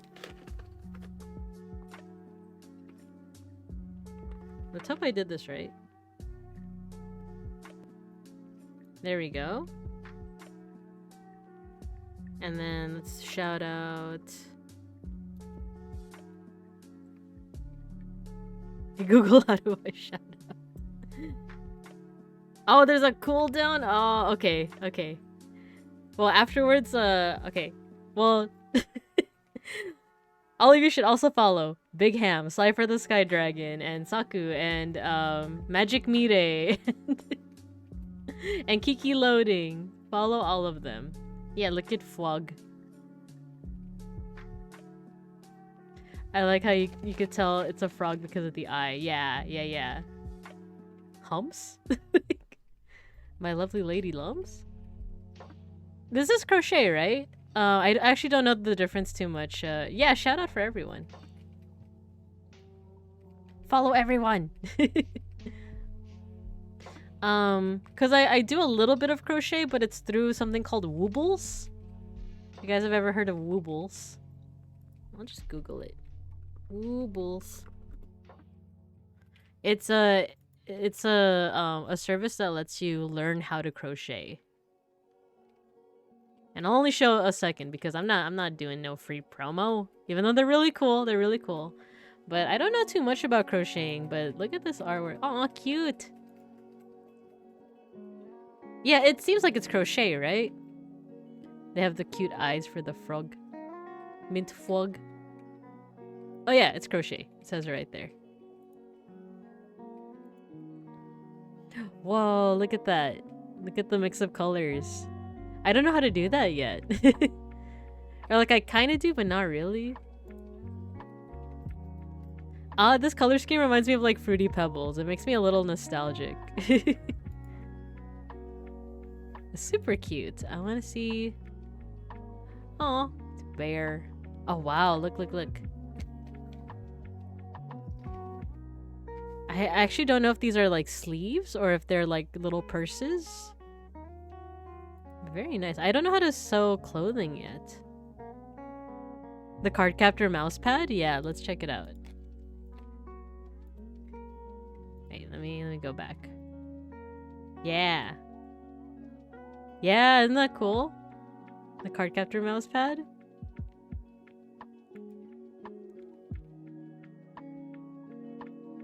Oh, look! Look at the signature. It's in Bye-Bye-In. I'm able to read it. So, Ma... This is Ma... This is Ka, but this is H? Wait. Mahoka? Ma... Or is it Mahika? Mahika? Yes, Cardcaptor mentioned. So with Bye-Bye-In, this is a like a Tagalog Bisaya script. It's kind of like Japanese, like katakana hiragana, where like each syllable is a each symbol.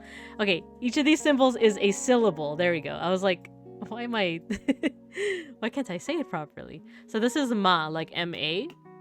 But if you add like a dash or a dot above or below, it actually changes the vowel. So without the dash or anything, this would be, I think this would be ha.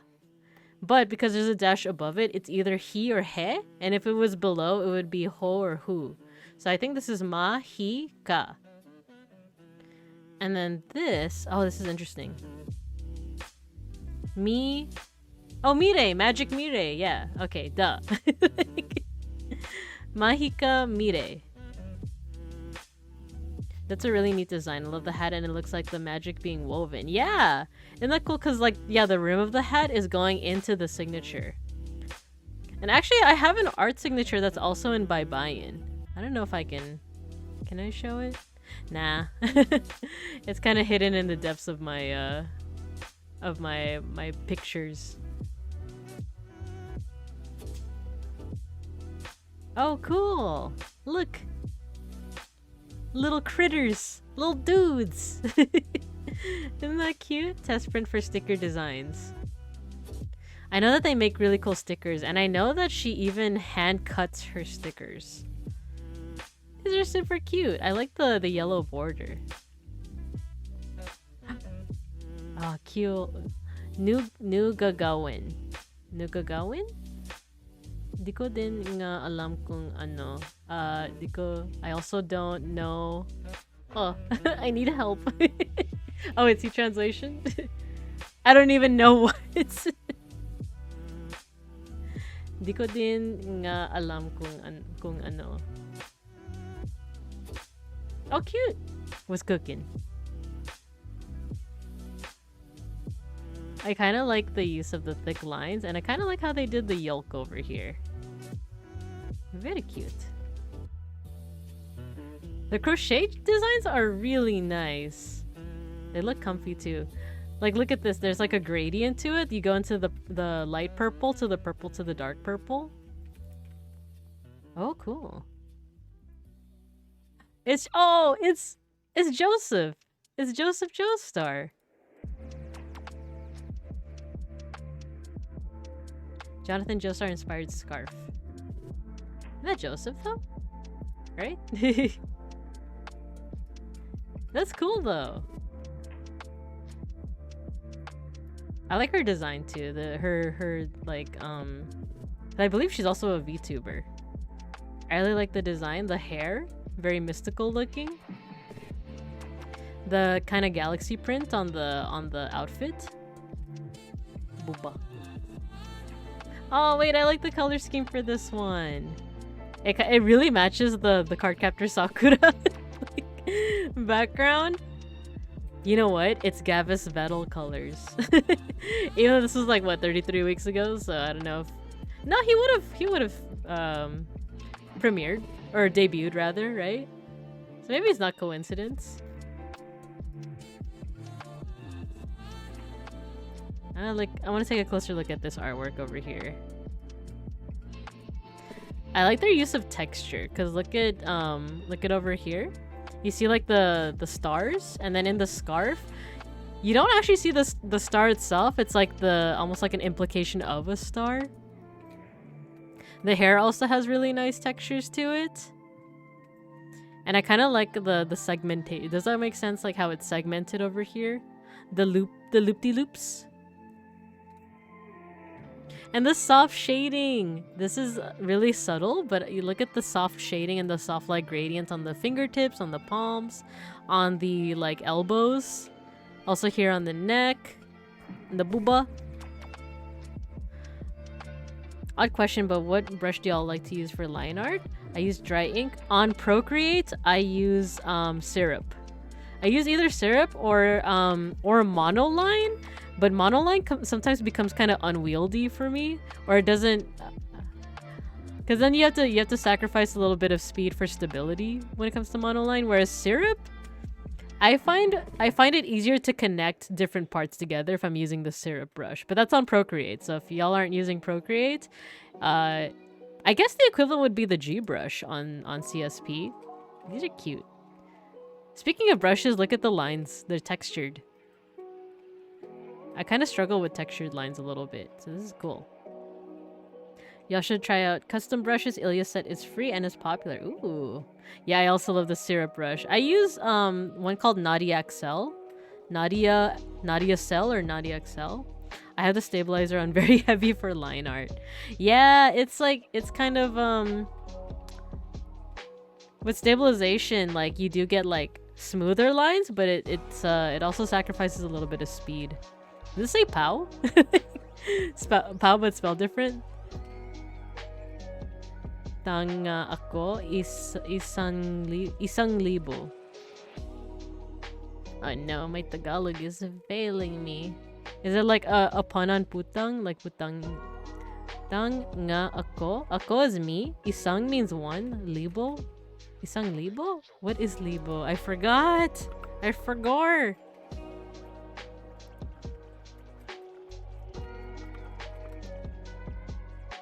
Libo. Tagalog. Time? Isang libo is time? Oh, 1,000? Oh. I've just gotten so used to the stabilizer. I'm slower without it at this point. Ah, okay. Yeah, I guess like once you get used to it, then that makes more sense. Here in Hawaii, Pau means finished. Ah, okay.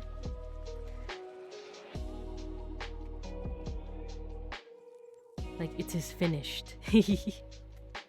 Oh, cool. They make little purses. First time installing a zipper. I wonder how, yeah, like, the process behind doing that, installing a zipper.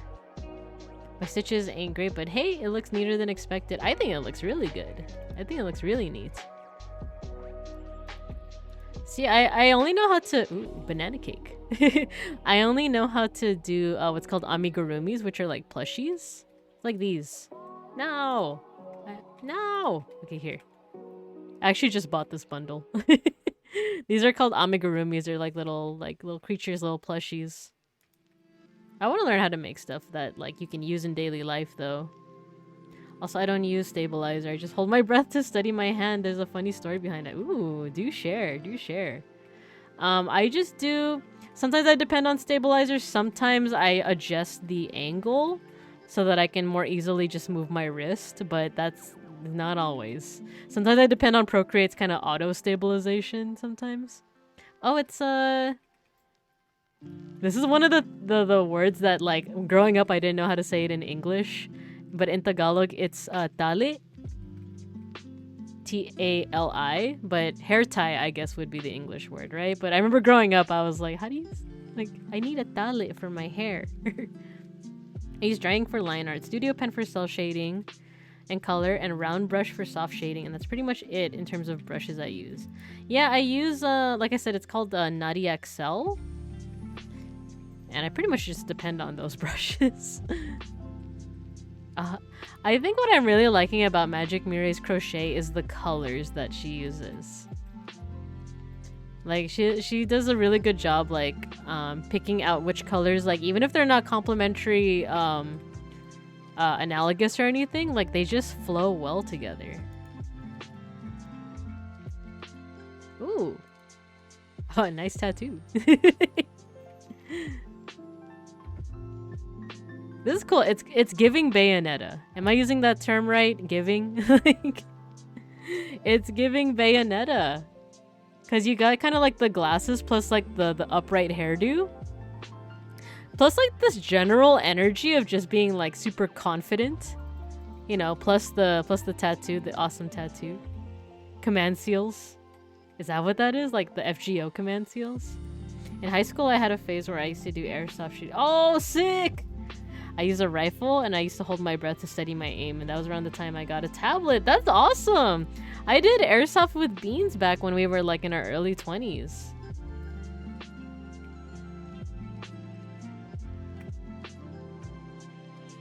Yes, you are? Hmm?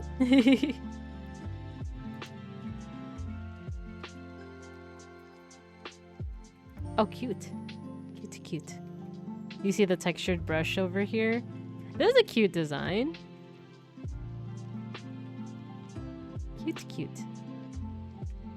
Oh wow, look at their like scrapbooking journaling. Irish blessing, jinsei. I admire people that are able to scrapbook. My mom was like, she was really good at that. She like, our photo albums would like have a lot of really cute like scrapbook stuff, but I just never got the hang of it. Maybe one day I'll get more into it. This is a cute doodle. I like this. Feet for free. Stockings have a really good texture. Okay, so one really cool thing too about your art, Mirai, if you're watching, is the anatomy. And I don't just mean because there's the big booba, but like the pose over here, pretty dynamic. You got the foots, the feets, the pits. Let me allow. Why did the auto mod not let you say that? I will let you say that. Got him so lesbian. No, this is a really cute design, right? Plus the colors. So you have here the yellow plus the blue. They're not exactly complementary, but they're close enough that they make each other stand out. I thought you were American. Yeah. I'm a lesbian. I thought you were American.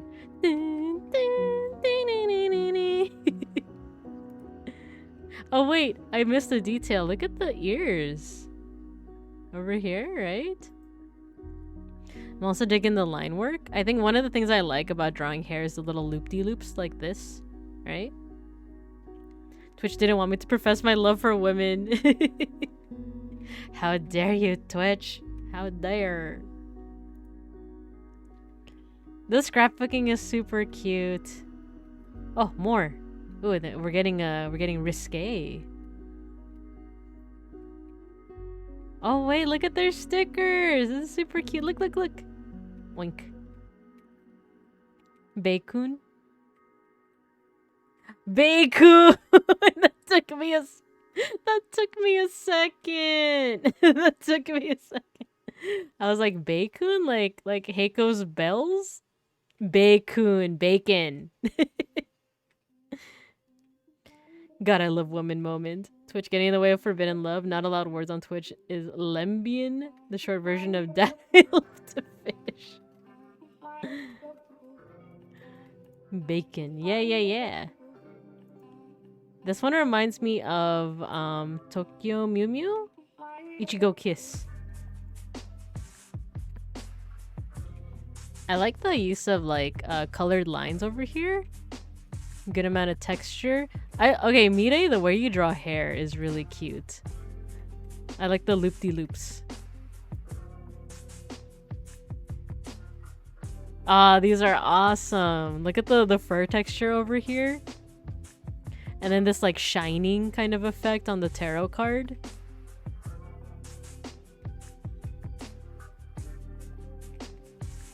Very dynamic pose too. Let me make my sentence more Twitch friendly. God, I'm so women-like her. Yeah, the character design is really neat, right? Very cool. Very dynamic poses and very cute. Cute. Check out Magic Mirei's stuff, everybody.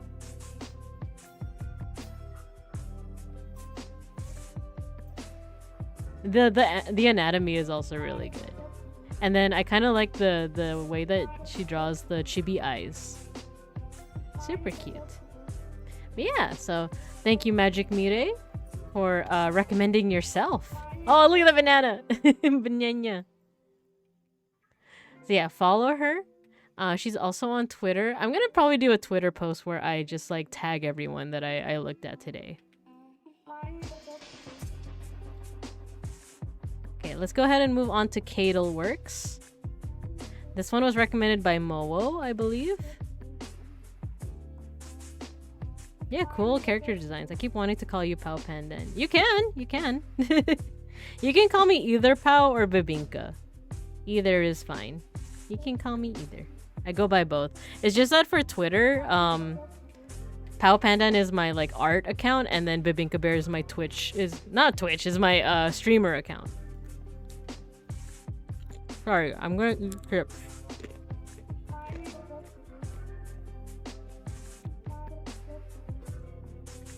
I forgot I had a chip right in front of me. I'm like, ooh, I want to eat that right now. And I tried to like do it quietly, and I was like, nope, this isn't gonna happen. I might as well tell y'all that I'm eating chips. Yeah, so this is Cadel Works, artist, architectural designer. They're also on Twitter. So it looks like they do a mix of like architectural, oh, it says it right there, architecture, as well as fan art. I'm not super familiar with like a lot of terminology when it comes to architecture, but just for a quick look, this looks like it's a mock-up. Ooh, very futuristic. You got lots of really cool like empty space over here. I don't know the terminology, so like I don't know, people are gonna be like, well, that's obviously, you know, like neo-ultra-brutalism. There actually is something called neo-brutalism. It's actually like a UI design, but that was the first word that came to mind. I must head off to bed. Have a great rest of the stream. Yeah, and thank you, Saku, for joining in and for recommending Slifer's art. Let's see. Me when I slurp noodles loudly into the mic because I'm a gremlin. What about Gothic architecture? I love Gothic architecture. That's the only architecture that I know.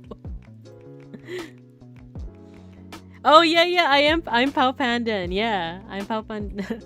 Well, okay, so the actual way to pronounce would be Pandan. But like the Americanized version is Pandan.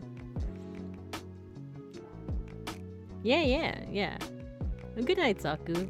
Cyberdog, I want to get rotated. Yeah, I'm Pao Pandan.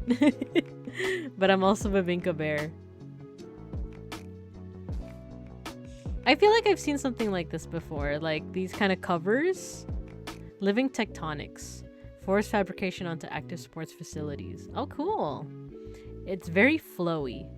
Like I said, I don't know terminology other than Gothic architecture. He studies architecture as his major, and he implements a lot of these elements into his fan arts. Oh, cool. Wait, actually, since we were just talking about Gothic architecture, this is cool. It's like a neo-Gothic, like a, not even neo, it's like a futuristic Gothic. Talking about the background, but here we have, ooh, I like the figure. Yo, okay, what I'm digging here is, look at the shading, the parts where they're shading, and then look where it intersects with like the main mid-tone color, or I guess the highlights. You see like a bit of yellow here. That's really cool. I don't remember if that's called like diffusion. There's like a term for it. I forgot. Yeah, the background is super cool. right? I like this here. Like, this is a very specific detail, but like this kind of diffusion thing that's happening where the shadow meets the mid-tone. You kind of see it here too. Like, they don't just use like this is the skin tone. The shading is both this purple and then they also kind of like highlight it with this red. But you also see a little bit of yellow as well. The hair is super cool. It's not even just blue. It's like blue with purple. With the shading a little bit more to like the green. That's called like hue shifting. And a little bit of yellow too. Yellow, white. Background gives me Kizu Monogatari kind of vibes. I watched like some of the Monogatari series.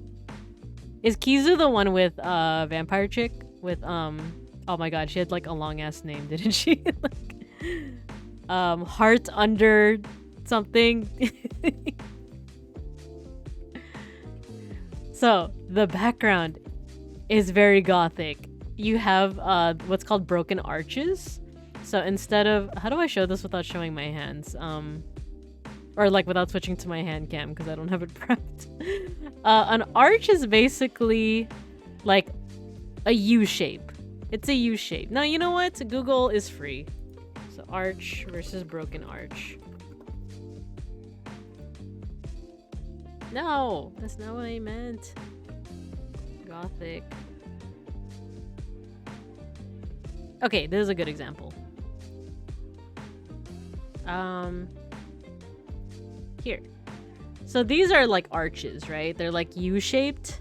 Broken arches is that it's like this. There's a point at the end. So that's something that Gothic architecture has. So if we go back to this artwork, you see that there's the broken arches. And then the ceiling is what's called like it's some kind of vault. I forgot if it's a barrel vault or something else, but like it looks like this. That's the only way that I can say. It looks like this. And the reason why it's like that and the reason why Gothic architecture has broken arches, it's not just stylistic, it's so that it can support more weight. More weight means that you can dedicate more of the wall space to windows. And with more windows, there's more light. So Gothic architecture, like, despite the fact that Gothic nowadays means, like, you know, dark clothing, dark whatever, Gothic architecture is actually emphasized by light. They actually wanted to, like, a lot of the architecture, like, is designed so that it bears more weight, so that you have more room for windows and therefore more light. And that's also why the windows are more, like, they have the stained glass and they have more color, so that not only is there more light, but there's more colorful light. It's supposed to give you this really cool experience of, like, wow, like, God's light is, like, flooding this entire huge building. Like the art, yeah, the movies basically. Kiss shot, Acerola, Orion, Heart Underblade, my beloved. Oh, Shinobu, was it Shinobi or Shinobu? I just learned something new on architecture. Yeah, this is like the only architecture I know is Gothic architecture, because I got a C in the class. Oh, cool. Yeah, there's some details here, but there's also futuristic aspects of the architecture. Because look, there's like these like weird square thingies. It makes it look more futuristic. And then you have like the organ pipes over here. Shinobu, yeah.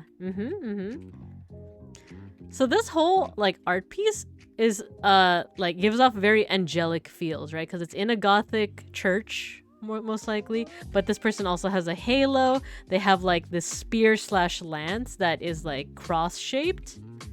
But also like, oh, that's an interesting sword design.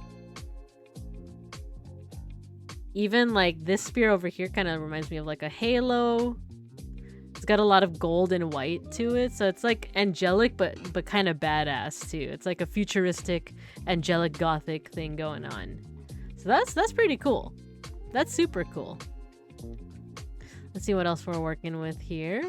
This one is giving me Axel vibes, not gonna lie. I think it's the like it's like the animal. It's like the Kemono Mimi. Oh, there's even Kiara in the background. I wonder if that's intentional, but like, because it's giving me Axel vibes. Like, you get the orange, like the black plus the orange, you know? And then the animal features, even though like Axel himself like has only fake dog ears, but like got the animal features. Multicolor halo. Yeah. Exact. I like that too. In the other one. This one's giving me the Axel vibes. Affiliator. Fumiko is courtesy of Fikyun. Ah, okay. But I think it might be just coincidental. It depends on when this was made. Because this person definitely knows about Kiara.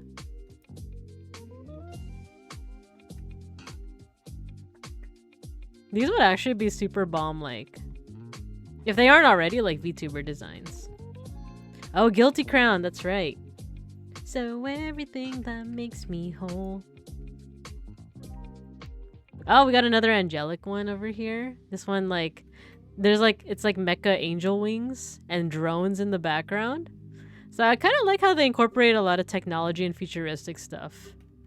Like both their architecture and their fan art is just very like futuristic. Yeah, kind of like the Guilty Crown vibes that Gudageta was talking about. Oh, isn't this a character from Fate Go? It's oh, there you go, Europa. Rider class, Fate Grand Order. Oh, cool. They even do like mock-ups using their own fan art. That's so sick.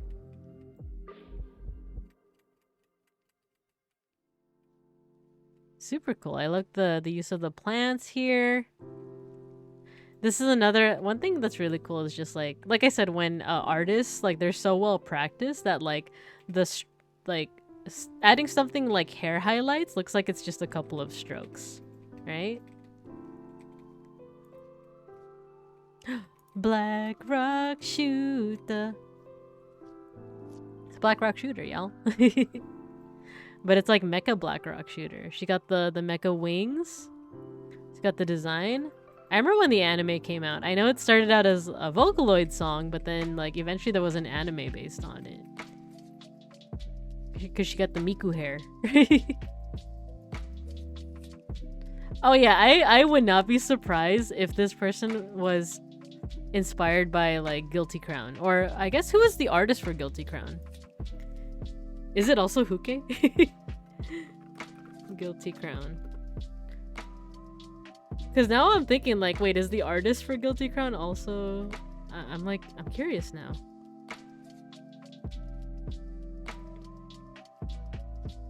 Nitro Plus? Oh, is it Red Juice? Is it, Iris's papa? Black Rock Shooter mention? Yeah. Not even a song, just a design? Oh, so it started as a design and then a song and then an anime? Oh, Red Juice is the main inspo. Ah, cool. Very nice. Is this Jean? Is this Winter Jean or Santa Jean? Or Jean, I guess? Yeah, you do see like a good amount of inspiration from how they like color. There's like lots of gradients. It's also very just shiny. I like it. Okay, the colors remind me of Valvrave.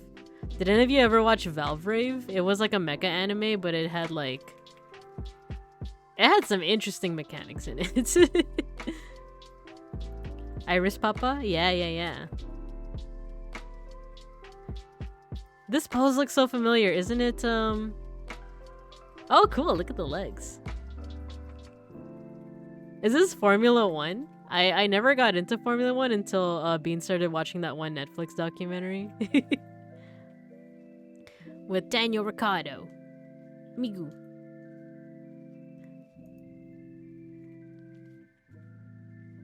F1, woo!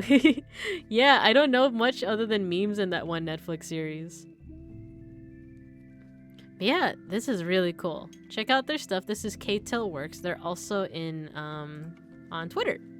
I think there's more one more Miku artwork with an F1 theme. Let's check it out.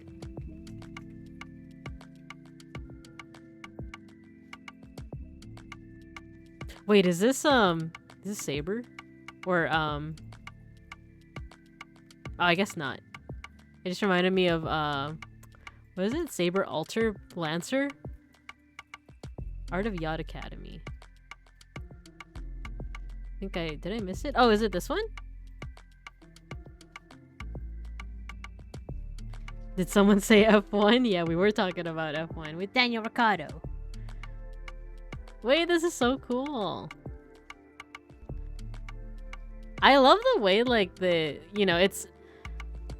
What I'm getting a lot from K-Tel's artwork is that, like I said, it's futuristic, but it's also very well integrated with, like, current, like, contemporary, like, fashion. Because look at this. This looks like an outfit that you would see, like, if you went to, like, Harajuku or even just, like, any kind of cosmopolitan city. But then you see things like these mecha feet, right? Or this really cool, like, umbrella. A Mercedes fan. Humu humu. I don't know what... I'm just parroting what I know from F1. Who are the other ones in you gotta help me, Beans. Who are the other names? There's Daniel Ricciardo, and then there's No, but yeah, these are all really, really, really cool. There's so many. So thank you, Momo. Thank you for recommending them. I'll tag them on Twitter. And then we have, this is second to last, and then I think we're gonna look at Zen's artwork, and then we're donesies. But this artist is Hyacinth Art. They were recommended by Lottie on Twitter, and then okay, I totally looked it up. Almost guys, are you Lottie? just so I'm not like mistaking. Just so I'm not mistaking. Cause I was like, I remember when you drew your Bibinka, I was like, there's something so familiar about this art style. Please correct me if I'm wrong. Okay, yeah, cool. That's what I thought. I was like, there's something so familiar about your art style. So I actually like, I snooped around a little bit and I'm like, wait, it's Lottie. So yeah, thank you for recommending this artist. This is Hyacinth Art. Wait, what did I... Oh, Max Verstappen, Carlos Saint... Or I don't remember how to pronounce his last name. Lewis Hamilton. Oscar Piastri. K-Tel is so happy that he knew I featured his art. Yay, I'm glad! Forget about Oscar, Lando Morris. Yeah, it's Lottie! Yeah, so thank you for recommending this artist. This is Hyacinth Art. Ooh, Macedonian. Cool, cool. Did you say that this is a mutual of yours? An umfi, if you will? Let's check it out. Oh, it's in Cyrillic. I can't read Cyrillic 100%, but I can take a gander. Is this cha? Is this cha? I know this is a. This next letter is L, and then this next letter is like E. So Ali, Chali, Goro, Chali, Sestro. Grieve Forest, Grieve Sister. Ah, this is a traditional Macedonian wear from the southeastern region. The piece is inspired by the Macedonian song I don't know what the J is. Zadi? Or Zadi Jasno. Set, oh clear sun. I post this in the setting of a tumultuous situation in Macedonia, in the midst of Europe denying Macedonian identity, ethnicity, culture, and language. I want to say that I am Macedonian. I can feel it in my bones. I hope that you can feel it in this piece. Oh, cool. Macedonia Edin Svena? Ah. I want to learn more Cyrillic. What are y'all doing in the chat? What are you doing? What do you think you're doing? It's like the Yu-Gi-Oh dub. If Joey didn't really lean into kunai with chain, I would have spent all my birthday money on those cards. The accents. I swear that's my favorite part. Me and Babinka would just yell people's names at each other. It's Daniel Ricciardo. This is super beautiful. So this looks like watercolor, right? This is watercolor. And then I love that they're definitely using more monochromatic, analogous, what's it called? Color schemes. It's mostly predominantly red with orange with a little bit of pink and purple, but also yellow. So you're not seeing a lot of cool colors except for spots like here, but that makes it more of a unified piece. And yeah, you can definitely feel the emotion in this. It's very like, you know, this figure is holding on to like the branch of this tree, Probably some kind of symbolism about like, you know, their roots in like Macedonia. And then you have like the traditional costume, which looks like it has a lot of very fine detail. Like look at all these beads, look at the designs here. This fine beadwork, even the headdress is very beautiful. And then look at how many strokes this must have taken. We were talking about like, you know, stability, like using stability and the brushes. Look at this. This must have taken like, what's the word for like manual stability, right? Like you just have to have like a really good, like, I guess focus to get really neat lines like this. I like how the dress comes out of the border. Yeah, look at that. If you see here, it's like coming out. It's funny, you also see this in stuff like, to anyone who was on Tumblr, or still is. Do you remember when they did those gift sets that like, it was designed in a way to make it look like it was coming out of the like border of the GIF, you know? They would use like a white background, and then they would like make the GIF like come out of those borders. That's kind of what that reminds me of. So it's almost like even like this part over here is coming out of the borders. It's really good symbolically, but it's also just really good stylistically. Ooh, look at this. The emotions.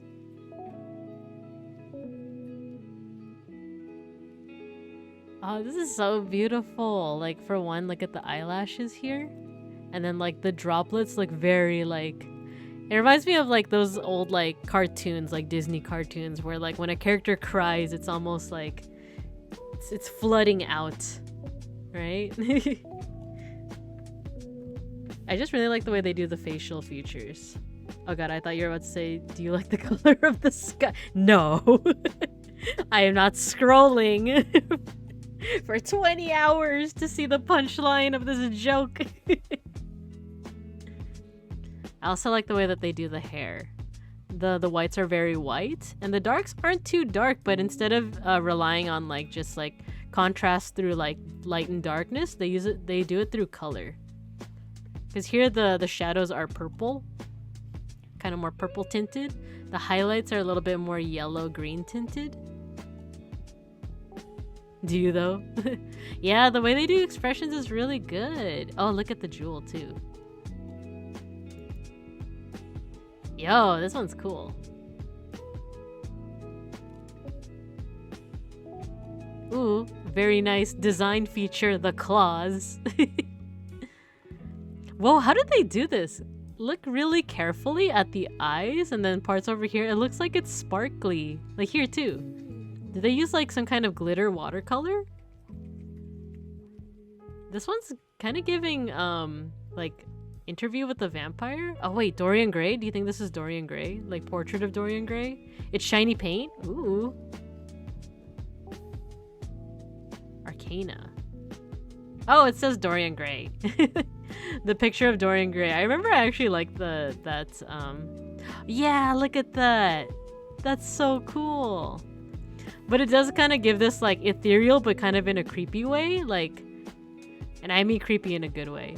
Like, that's why at first I thought it was Interview with the Vampire, because of the way that they like, you know, the vampires are very like ethereal, very creepy, mysterious. That's how this feels. But Dorian Gray is also a really good horror novel that I read in high school, I want to say, or middle school, I forgot. But I feel like it was one of my first forays into like horror in literature, because I think before that it was like horror through like TV and movies. So, but also I found myself, you know, like I feel like I said this before, I'm definitely the kind of person that's like, man, I just want the villains to win. It's kind of boring if the villains don't win. And I feel like Dorian Gray is one of the first times that I'm like, I sure hope this evil Dorian Gray guy gets away with it.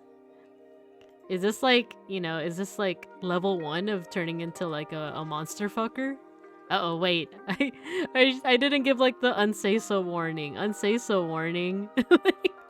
I'm gonna talk about being a monster fucker. No, but I'm only half joking. But I don't know, you know that dynamic of like, man, I wish like the anti-hero or the villain gets away with it. That's kind of what I get with Dorian Gray. But this glitter like paint effect is really cool. It kind of adds like to the inhumanity of it all. What's this about monster fucking? You think Randon don't you? Wait, what? To be honest, yeah, like with Randon, I'm not a Yume, but like I will admit that never really into orcs. Like, not really into orcs. I think I said it in a previous stream, but like Kumoko from Kumo desu ka Nanika, the spider isekai, that's like, I guess when I personally say monster fucking, I'm talking about that kind of design. So you like Othello? I don't think I actually read Othello. Does the villain win in that? Should I read that? Orc women? Orcs are hot. That's the thing, like it's how do I say? It's not I guess you could say it's a recently acquired taste. Even though I don't Yume Randon at all, like, because like I've been seeing fan art of him, it's like, yeah, I could see it. I see the appeal. Randon is my orc uncle, but orc be looking pretty fine. I think of Vampire Hunter Morrigan. Morrigan also has like a really good design. Like, I love Morrigan. Actually, a lot of the Vampire Hunters like characters, like Ghost Girl? No, what is it? She's like the Chinese hopping vampire. What's her name? What's her name? She has like one of my favorite designs. Shenko, yeah, Shenko. Yeah, Felicia has a good design. I love Shenko. I love the bee girl too. Like, I have keychains specifically for them. I love their designs so much. Yeah, Shenko. But enough about monster fucking. Let's focus on this beautiful artwork. Look at, okay, so this is one thing that I've always admired with artists that like are inspired by like more not even classical, but like things like borders. I don't know what it is I'm trying to say, but like the artistic borders, you know, that make it look like it's a frame, unless this is a frame.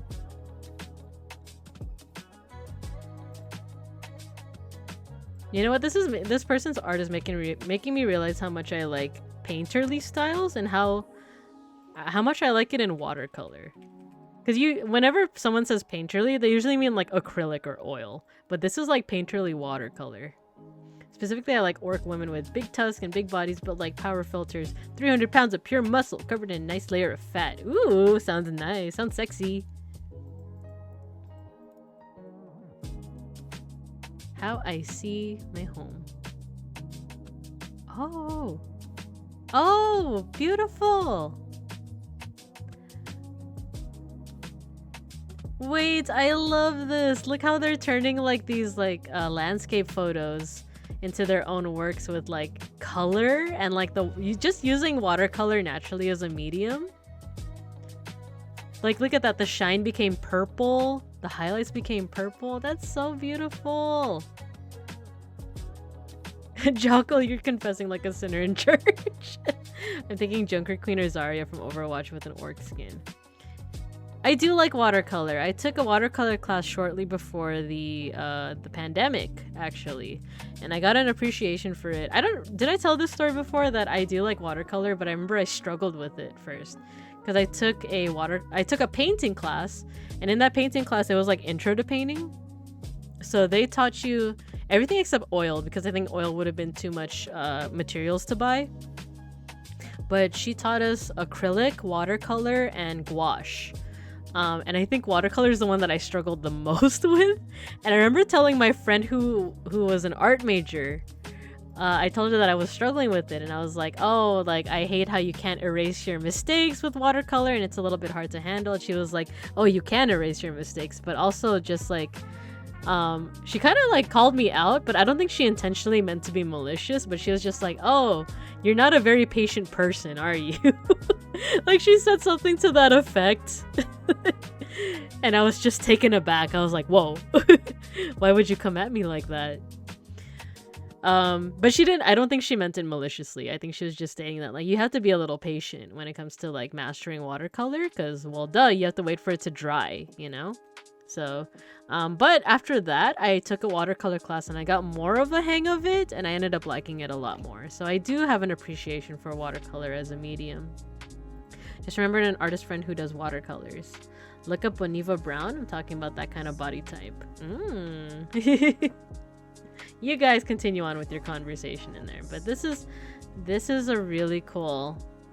I really like that reel that we just saw, like how they transform how they see their environment and kind of use color and watercolor as like look at that. The transformation is amazing. Oh, you linked it in the post? Like I said, for now, I think just to watch my health and my throat, I'm just gonna be reviewing one more artist, and that's gonna be Zenith, Rise of the Muscle Mommies. But for next time, I'm gonna go ahead and start making like a queue of artists that I do want to review. And that includes everyone that's commented on the post since I started. But yeah, oh, this is fantastic. Whoa. Is this acrylic? Oh wait, what is this? My art. Oh, digital. This is digital. I like that they textured it though to make it look like it's like acrylic. This is beautiful. Colored lines. The way that, like Magic Mire's art, I like the way they do the hair. Very cool. So yeah, this artist is Hyacinth Art on Instagram. Thank you, Lottie. Thank you, Alma Skies, for recommending this artist. Follow them. Please check out their work. My soaking wet watercolor pieces in elementary probably should have been my first sign of how impatient I would be as an adult. Though, yeah, like you definitely need the patience to master watercolor. Gotta wait for the layers to dry. My watercolor teacher taught us this really cool hack that's known simply as using a hairdryer. The only thing that was that you do have to like be careful how you use the hairdryer, because it could accidentally like blow the wet watercolor in a certain direction, and you don't want that. You just want it to dry. But yeah. Thank you for recommending this artist. I'm 5'2", 90 pounds, little thing, I want to say. Oh, you guys. Alright, so that is Hyacinth Art. Oh yeah.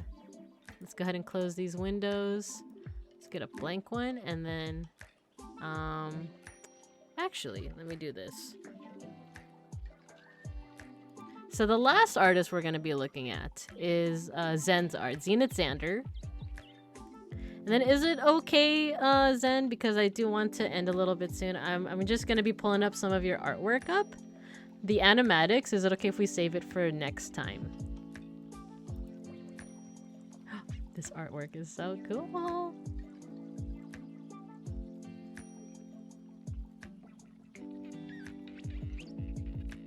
Let me pull up, let's see, this one. Cool. This one. Cool.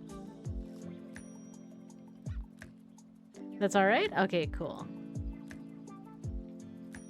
Yo, these are so cool.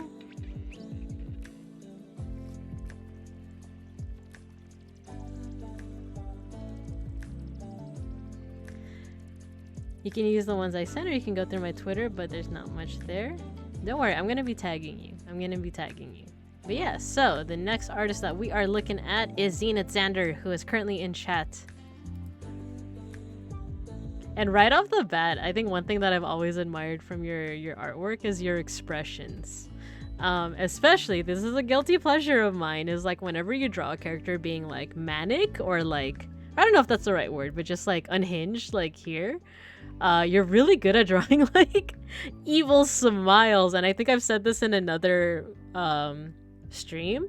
One of my favorite things is have you heard of, is it Gesugao? Gesugao. It's just like that evil expression. One of my guilty pleasures is that, and like I think you do an amazing job of drawing that expression. Even if the characters aren't necessarily being evil, like you have a good way of showing someone just like going full ham, right? full big ham into something like a battle. Yeah, right? I love those expressions. So over here, like the grin, the eyes, that's the Soul Eater influence peeking through. Oh man, I love it. I love it. Is this Zay's Tempu Sona? Or I guess Sona? Big Ham mention. Is this both of your Tempu Sonas? It's been a minute since I've looked at everyone's designs, but because you know this has the Vesti designs on it. And the horn, it's Zay, right? Or am I thinking of? No, Jogai's design is different. Jogai has the arrows. Zay is the one with the horn, right? Yeah. Awesome. Also, I love the use of like vivid color as a way to contrast from, like, for example, like predominantly these are dark colors all over the piece, but then you have like the vibrant purple, the vibrant yellow, and then the hair. Same with Zay's design. Oh, they have the Magni colors. I miss them. But like it's a little bit more muted here, and then like what's really coming through, even the pink here is a little muted, but then like the red pink over here and over here and over here, they really stand out. It's Zay. I drew this back mid-year when I was in Korea. Is the clothes inspired by Maglords? So I wanted to draw our Tempu. Yeah, it looks like it's the Tempu Sonas. Or Tempura Sonas.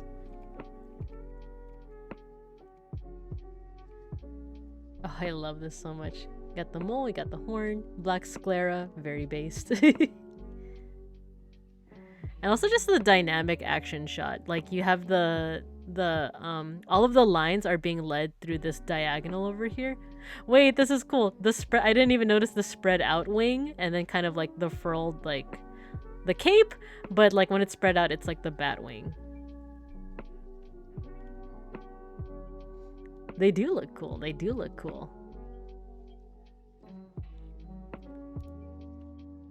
Ooh. Oh, cool. This looks like okay, so I see like the little hearts here. I think when I first saw this, the theme definitely seemed to be around like, is it romance or just love or something? The mole is the one that I have IRL. It's an important detail. Ah, cool. I haven't made my Tempu Sona, but maybe one day. I have one, but like I never really followed up with any kind of lore or anything. I think I basically based her. This is before I made like Babinka Bear as a Sona, I guess. It was just me, but magical. Yeah, so with this character, there's a really cool amount of designs. Ooh, so I see the pink hair over here, the feathery bits, very like light, very much like light glowy. This seems almost like angelic in a way, but I don't know, I'm also seeing some like classical like mythology inspiration. Yeah, self-insert. Before I became Babinka Bear, all of my Sonas were like self-inserts. And when I played like RPG games or any game where you have to like do character design or like, yeah, like your own character design, it was just me, you know? It would just be like brown skin, black hair, short with glasses. That's how I look IRL. Actually, my hair's grown, so it's not even short anymore. But now, because of becoming Babinka Bear, I actually have like a design. Both a human and a bear design. That's one of my players' paladin. His goddess is the pink figure, a goddess of love.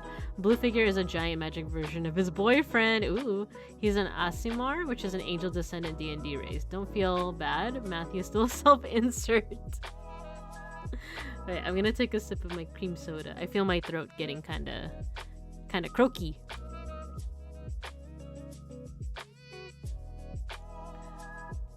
Okay, so thank you for sharing that detail, Zenith, because I feel like the design very much lends itself to, like I said, I felt the vibes of like, oh, is this romance? Is this love? It's not even just the heart. It's the fact that like the entire design is very like almost kind of light and airy feeling. Because you got the even though it's armor, you do have like the dark bits and the silver bits, but like it's very light. My immersion, no. Okay, don't worry. I'm a bear. I'm a bear. I'm an emo bear with a birthday hat. I think it's also like the use of pink. Because I feel like you don't see pink in a lot of I would like to see more pink in like some fantasy details, you know? Barely a bear. Not barely, I am a bear. I love the use of like white lines to show that they're a little bit more ethereal. I've had my Sona since I was like late single digit age. Which has changed a lot. Bibinka doesn't communicate in roars, immersion, and ruin. How do you know I'm not communicating in roars and you guys just have like bear translation abilities? You know, I could be just roaring right now and you guys are hearing it as perfect English. Perfect is in quotes. Yeah, I love this. And I kind of like the, is that like heart pupils? Heart-shaped pupils? I like the expression looks almost flustered. Bear TTS. I like the flustered. It like all of this entire piece very much lends itself to like the romance theme. Oh no, auto mod. If I go and die trying talking to a bear, it's you then. No, yeah. I mean, if you watch me, you'll be able to talk to bears. For legal reasons, do not go talk to bears. Wait, I love this. For one, it's very monumental, but I also love... I see this in like other artworks, but the idea of like using white outlines for stuff like eyes or for... It almost gives the impression that it's like floating above the actual figure, and it makes it like creepy in a good way. It's almost like, what is it? Like uncanny, otherworldly. You love non-standard pupils. The expression is surprised because he just went through a magical girl transformation without knowing that he could. Wait, that's awesome.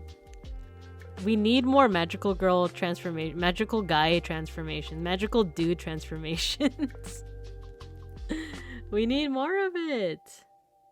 Kind of eldritch, yes, kind of eldritch. And not only that, but it makes the eyes stand out a lot too. Great contrast, right? Great textures on the pencil work here, or the line work. I love this too. Oh my god, there's just... I don't know how to like really elaborate it, but like I just love this as like an artistic decision, like using the white. You know what? It's not even just the white line. It's the fact that it's textured like a pencil. Like I said, it goes into the whole like eldritch feel, like otherworldly, uncanny. Because like not only is it this big hulking dragon, this big fuck you dragon, it's like it has these floating eyes that aren't of this world. Magical guy transforms real. Yeah, I love it. I want more of it. Not only that, but the texture here makes it seem like, you know, it's like a galaxy texture to match the night sky. So it's almost like, is it even a dragon that they're fighting, or is it like a personification of like night or darkness itself? You know, because we got like the dripping like blackness over here.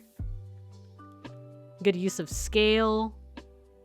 This is awesome. This makes me want to play Baldur's Gate. I haven't played in a minute and I want to. Let me close these out. Yes, this is what I mean about the expression. This one is less unhinged and more like kind of almost like a... Correct me if I'm wrong, but it's like a cocky, like... a little... Dare I say a little bit of Magni? Like if Magni was a demon? Like... Not design-wise, but just like the vibe, right? Like kind of cocky, like, I see you've returned. Yeah, I love the eyes. One of my favorite... I said this before in your stream, but black sclera and horns, one of my favorite design choices. Second picture, it's a final battle from the second campaign in the series of 3. The party is facing off against a manifestation of the greatest villain. Is basically a godly embodiment of primordial nothingness. Ah, cool! I love that. It's like in a lot of mythology where you have chaos as one of the first things that manifests. That's what that feels like. And that just goes to show how well of a, like, how great of a job you did of like showing that it's like, it's otherworldly. It's like like you said, it's an embodiment of like something. It's not even just a giant fuck you dragon. You're fighting a force itself. So that's awesome. And this character over here, like I said, he's got this really good cocky energy, really confident. This is another design choice I really like. Is like, how do you say this? Like hanging earrings, or just like earrings with this like, with like a cord through it, you know? I like it. This reminds me of a crab. I don't know if that was intentional, but like very, very carcinogenic coated. Is that the right word? Love the claw fingies. Little what is it, not a soul patch, what do you call it? Like, got the chin hair. Ooh, I like the glowing red eyes too. Ooh, I keep saying it, but the expressions, you're just so good at the expressions. This one is like, it's like dangerous. She's like, let me know if the pronouns, but like this one is, they're dangerous. It's like how is it, like a Venus flytrap? They're cute. Oh, they even got like the heart-shaped horns, you know? They're cute. But you could see in the eyes and the teeth that like the closer you, like if you get seduced by this being, ooh, something might happen. It could be unsay-so-ness alert. It could be death, or it could be death by snoo. Who knows, you know? Ooh. For this guy, his name is Kamaris Leonhardt. He is a bone tiefling, which is a tiefling D&D race descended from bone demons. I love tieflings, by the way. My D&D characters are almost always tieflings. He's supposed to look a little cocky. That's actually really nice. Just because he's a fake out villain. Oh, interesting. The black-haired one. Death by crushed pelvises. No, yeah, this character. Ah, a fake out villain. I like that. Because it's kind of like, so, you know, as I was looking at this character, it's like, oh, he looks kind of villainous. But then to subvert expectations, like, nah, he's actually a pretty cool guy. Not a villain at all. I kind of like how the design kind of like goes into that, you know? I guess, yeah, you know what? You do a good job of like kind of foreshadowing that, because like despite the horns, the red eyes, the big old fangs and stuff, lots of light colors as well. You got the white, you got the light gold. Nice contrast with the black hair, you know? Nice. And thanks for sharing more about this character. Oh, you know what I like about this? Like, let me know if this is just freckles or finally here at lunchtime. Awesome. Look at, okay, so the little white specks here, because it could just be like glitter, or it could just be part of their skin.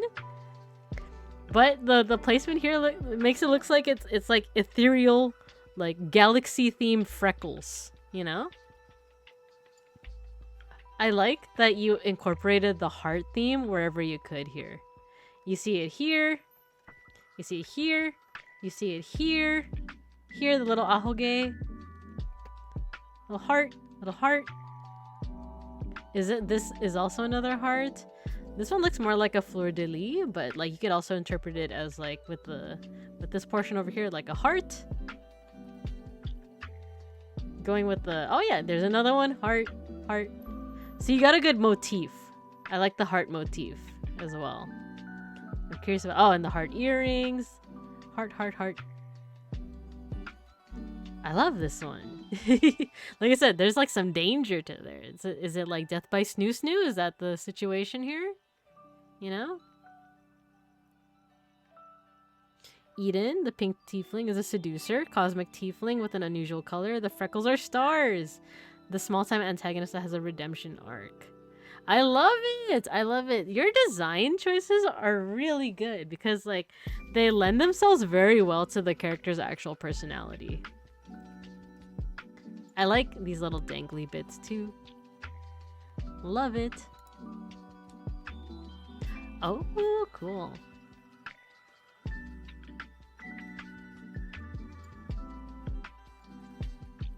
Oh, cool. Look at the hair. It goes from like darkness to like this like glowing light. Okay, I'm gonna eat some chips real quick.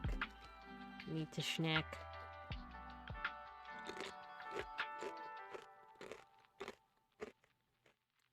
Crunch.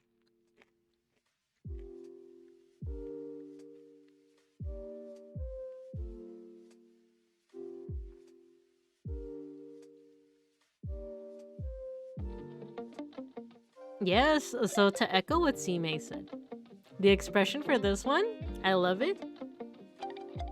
You definitely got like the idea of this character being kind of like nervous, anxious, or they could be like, could they be a grifter? Because at first glance it looks like they're kind of nervously laughing like about that. But I don't know, there's also something about it that is like about that, like as they're scamming someone, you know? But I don't know, let me know if I'm interpreting that correctly. Like, are they nervous or are they just playing nervous? And then really good, like, as always, really good contrast. Like, this character looks like they would be easy to translate into pixel art. Especially pixel art if you, like, have a limited palette. Aruli? Aruli is from the most recent space campaign in running. His backstory is a secret right now. He's a gunslinger with intimidating reputation, but actually really goofy. Oh, Vash. Vash the Stampede. El Diablo. Oh, cool. So it's the reverse. It's not that they're playing nervous necessarily. It's like, or maybe they are, but like they're more confident, but you know, they got the goofball in them. And I think he also sent me like a full, there we go, full body version. This is him after he gets caught and he's trying to be like, actually, I'm lost too. Wait, this is sick. I like the fur. And then this little, oh my gosh, you're bringing me back to, okay, little bit of POW lore, a little bit of Bibinka lore. My very first job, I've actually never had a retail job, which like, you know, on one hand, thank God, but also, yeah, that means like, that means you can apply a little bit of privilege. Like I didn't have to go through the torture of working a retail job, but I still worked, you know, like, some kind of job where I had to interact with the masses, the people. And that is, I was not a security guard, but like an attendant for a museum. I was a gallery attendant, which is kind of like a security guard, except like, you know, I have no power to stop people from doing things.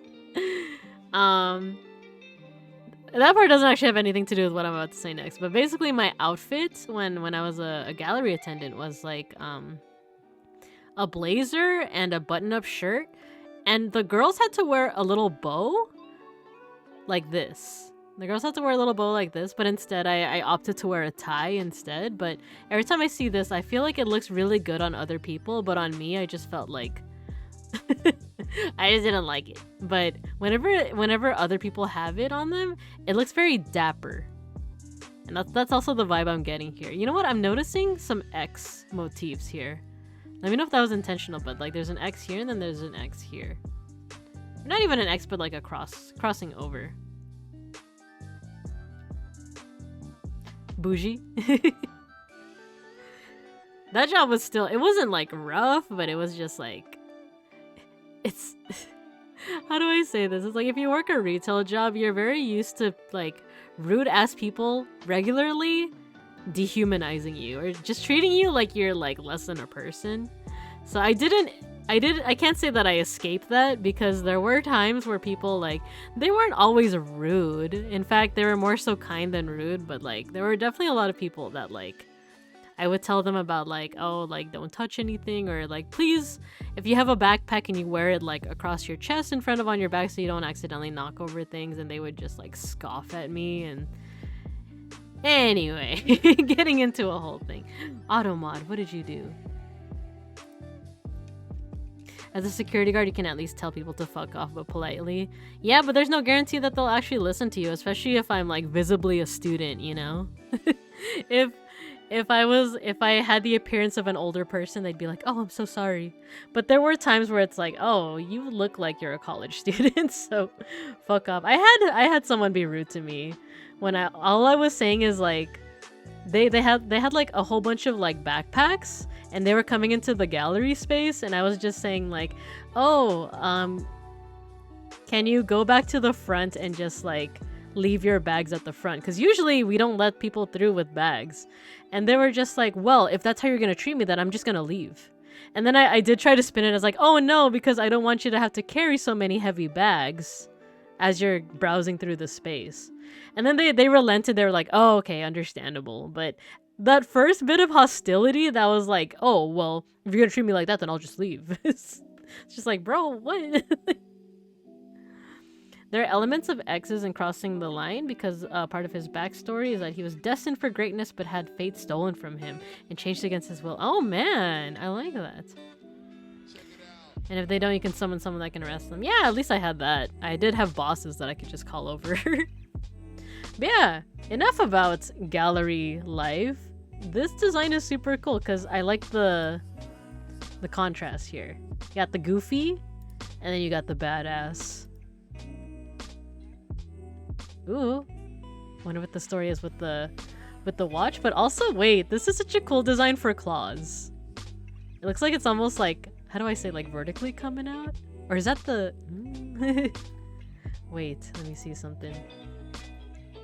I love the design. Here, like the black and gold. Can we close this? Oh, this is Eden, the tiefling, right? The seducer. Eden von Karine. Without jewelry. Keyhole. Oh, it is a keyhole. Cute, cute. I love the tail. Oh, it's like your tail, right, Zen? Cute, cute. Okay, so this is the last design that we'll be looking at for tonight. Beautiful. I love the angel wings. I want the halo. I love it. Okay, this is what I'm getting here. I'm getting a lot of muted colors. Except for the eyes, and I think that's what makes it so striking. God, that's so sexy. Yeah. Ah, so sexy. Are you talking about the tiefling or this one? They're both really cool. Like I said, I like your use of like vibrant colors to contrast from like muted colors because the eyes are very striking, and with kind of the angelic features, it makes you wonder if like she has kind of like, or sorry, I defaulted to she, but they kind of have like this very neutral, almost kind of sad expression, but the eyes are like it's like a different kind of danger. Like this isn't a death by snoo danger. This is like a be not afraid kind of danger. But I don't know. I don't know if I'm getting that interpretation right. Like there's something behind those eyes that's like, maybe don't mess with them. Especially with the pose too. The hand makes it look like they could easily charge up some kind of angelic, you know, like weapon or force. And then this is also really nice and vibrant too.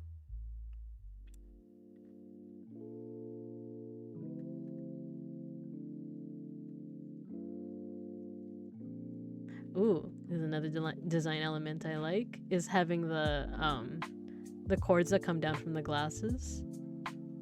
Schnacker is here. I don't know if you can hear him, but he's demanding attention. Schnackery, come here.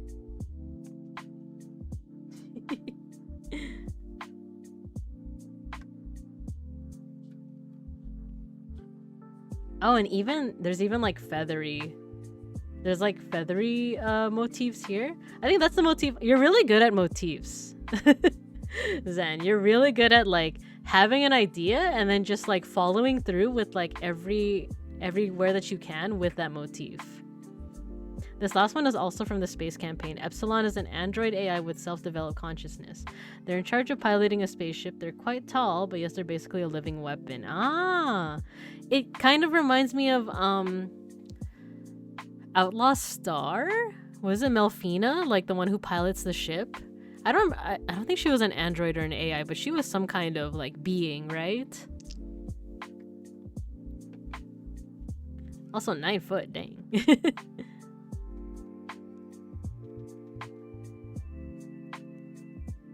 Wood. They look angelic because they're supposed to contrast another character that were introduced that has demonic motifs. Ah, yeah, you're really good at motifs. Like, you know, like you know kind of like what's the central thing to that character, and then just like incorporating it in the design. Zime. Yes. Meow. Snackery. Yeah, can you want to say hi to everyone? Oh, no, because I said that he's going to be quiet. But yeah, fantastic, fantastic. Thank you so much for sharing your artwork, Zen. Next time, I will open up with their animatic. Because I have watched it before. I want everyone to see it. Actually, how about this? I'll link it right now. I'll link this right now. And then next time, we're going to do a dedicated, like, watch along for it. All right? There you go. Check it out, y'all. Check out Zen's animatics. But, ooh, we're nearing the 3-hour mark. My voice is getting kind of croaky, and I think I'm gonna rest. So, let's see. Oh yeah, that's right. There's the Pancit and the Maha Blanca. Well, thank you again, Zen, and thank you everyone for recommending artists, showing your own art. I want to give my old art more, but it's mostly in Facebook. No problem. No problem. Nice. It's because your art is really nice. It's because, you know, we're appreciating everyone's a wonderful artwork. And plus, I like just finding, like, you know, like all the different no pants naked. Oh yeah, did you guys not? I don't wear pants because, or sorry, my bear form doesn't wear pants. My human form definitely does. Yeah, just because I'm a bear. I don't need pants. I'm a bear. Though, I know I showed this during my birthday stream too, but Nikki! I don't like how my arms look without the clothes. It's all lanky. You guys want to see my other toggles before I go? So here's... This is me normally. This is Angie.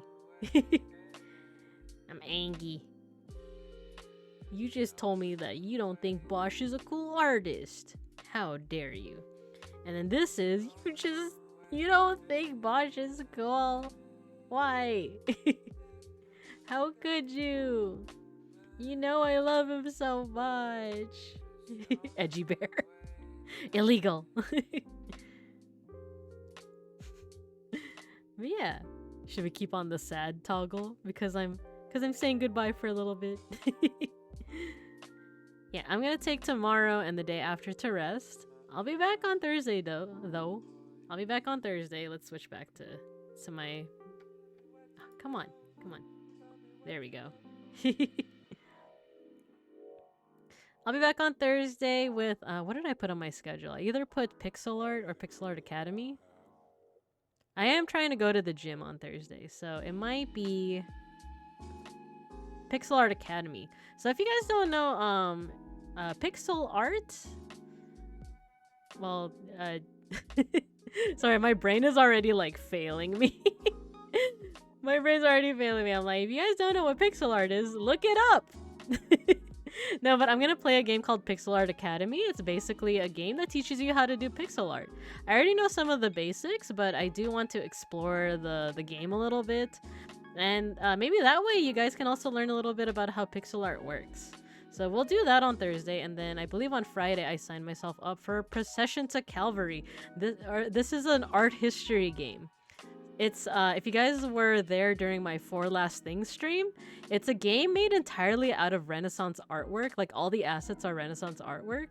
And they have, like, a kind of Monty Python type of, like, humor. So I'm gonna be playing, that game. It's a sequel. It's a squeakquel to For Last Things. So that's gonna be happening on Friday. And then Saturday is hieroglyphs plus tarot. So yeah. Will I drop into Saku's B-Day stream? Yeah, I'm down. I'm down. It's a perfect emote. Oh, it is. Are you talking about my sad toggle? I should make like a sad emote. No. No Bosch? So Bosch. I think so. For Last Things had Bosch in it. So yeah. Yeah. But alright. I'm gonna get some rest, y'all. Need to rest my voice. Hopefully... I think I am sick. Like, almost 100% sure. But hopefully I'll be better by Thursday. If not, I'll let y'all know through Twitter. But with that, let me go ahead and stop raids. Stop the music. Thank you everyone for today. We got three raids. We got a whole bunch of really cool artwork. You guys are the greatest. Thanks for the stream. Yeah, hopefully I'll feel better soon. Everywhere I go, Bosch appears. Oh, thank you all. Thank you all. Let's see who's streaming right now. And then, yeah, next time we do art appreciation, I already have a good queue going on. So thank you everyone so much. Ooh, lots of people are streaming right now. So we got Mannerisms, we got Noah, we got Milky, we got Landa, we got Basil Wolf. Let's see. Hoo. Let's do Mannerisms, and if you guys want to go to any of the other streamers, no worry. But I do want to raid my friends. So let's go ahead and go on to Mannerisms. They're playing Dragon's Dogma right now. So yeah, tell them hi. I will sacrifice Momo to be reviewed. Don't worry, I'll review whoever wants it. So yeah. But yeah, have a good evening, morning, afternoon, everyone, and I'll see you all when I see you all. Let's go ahead and raid into Mannerisms, also known as Grace. Alright, bye, Dragon's Ligma. Alright, have a good one, everyone. Bye.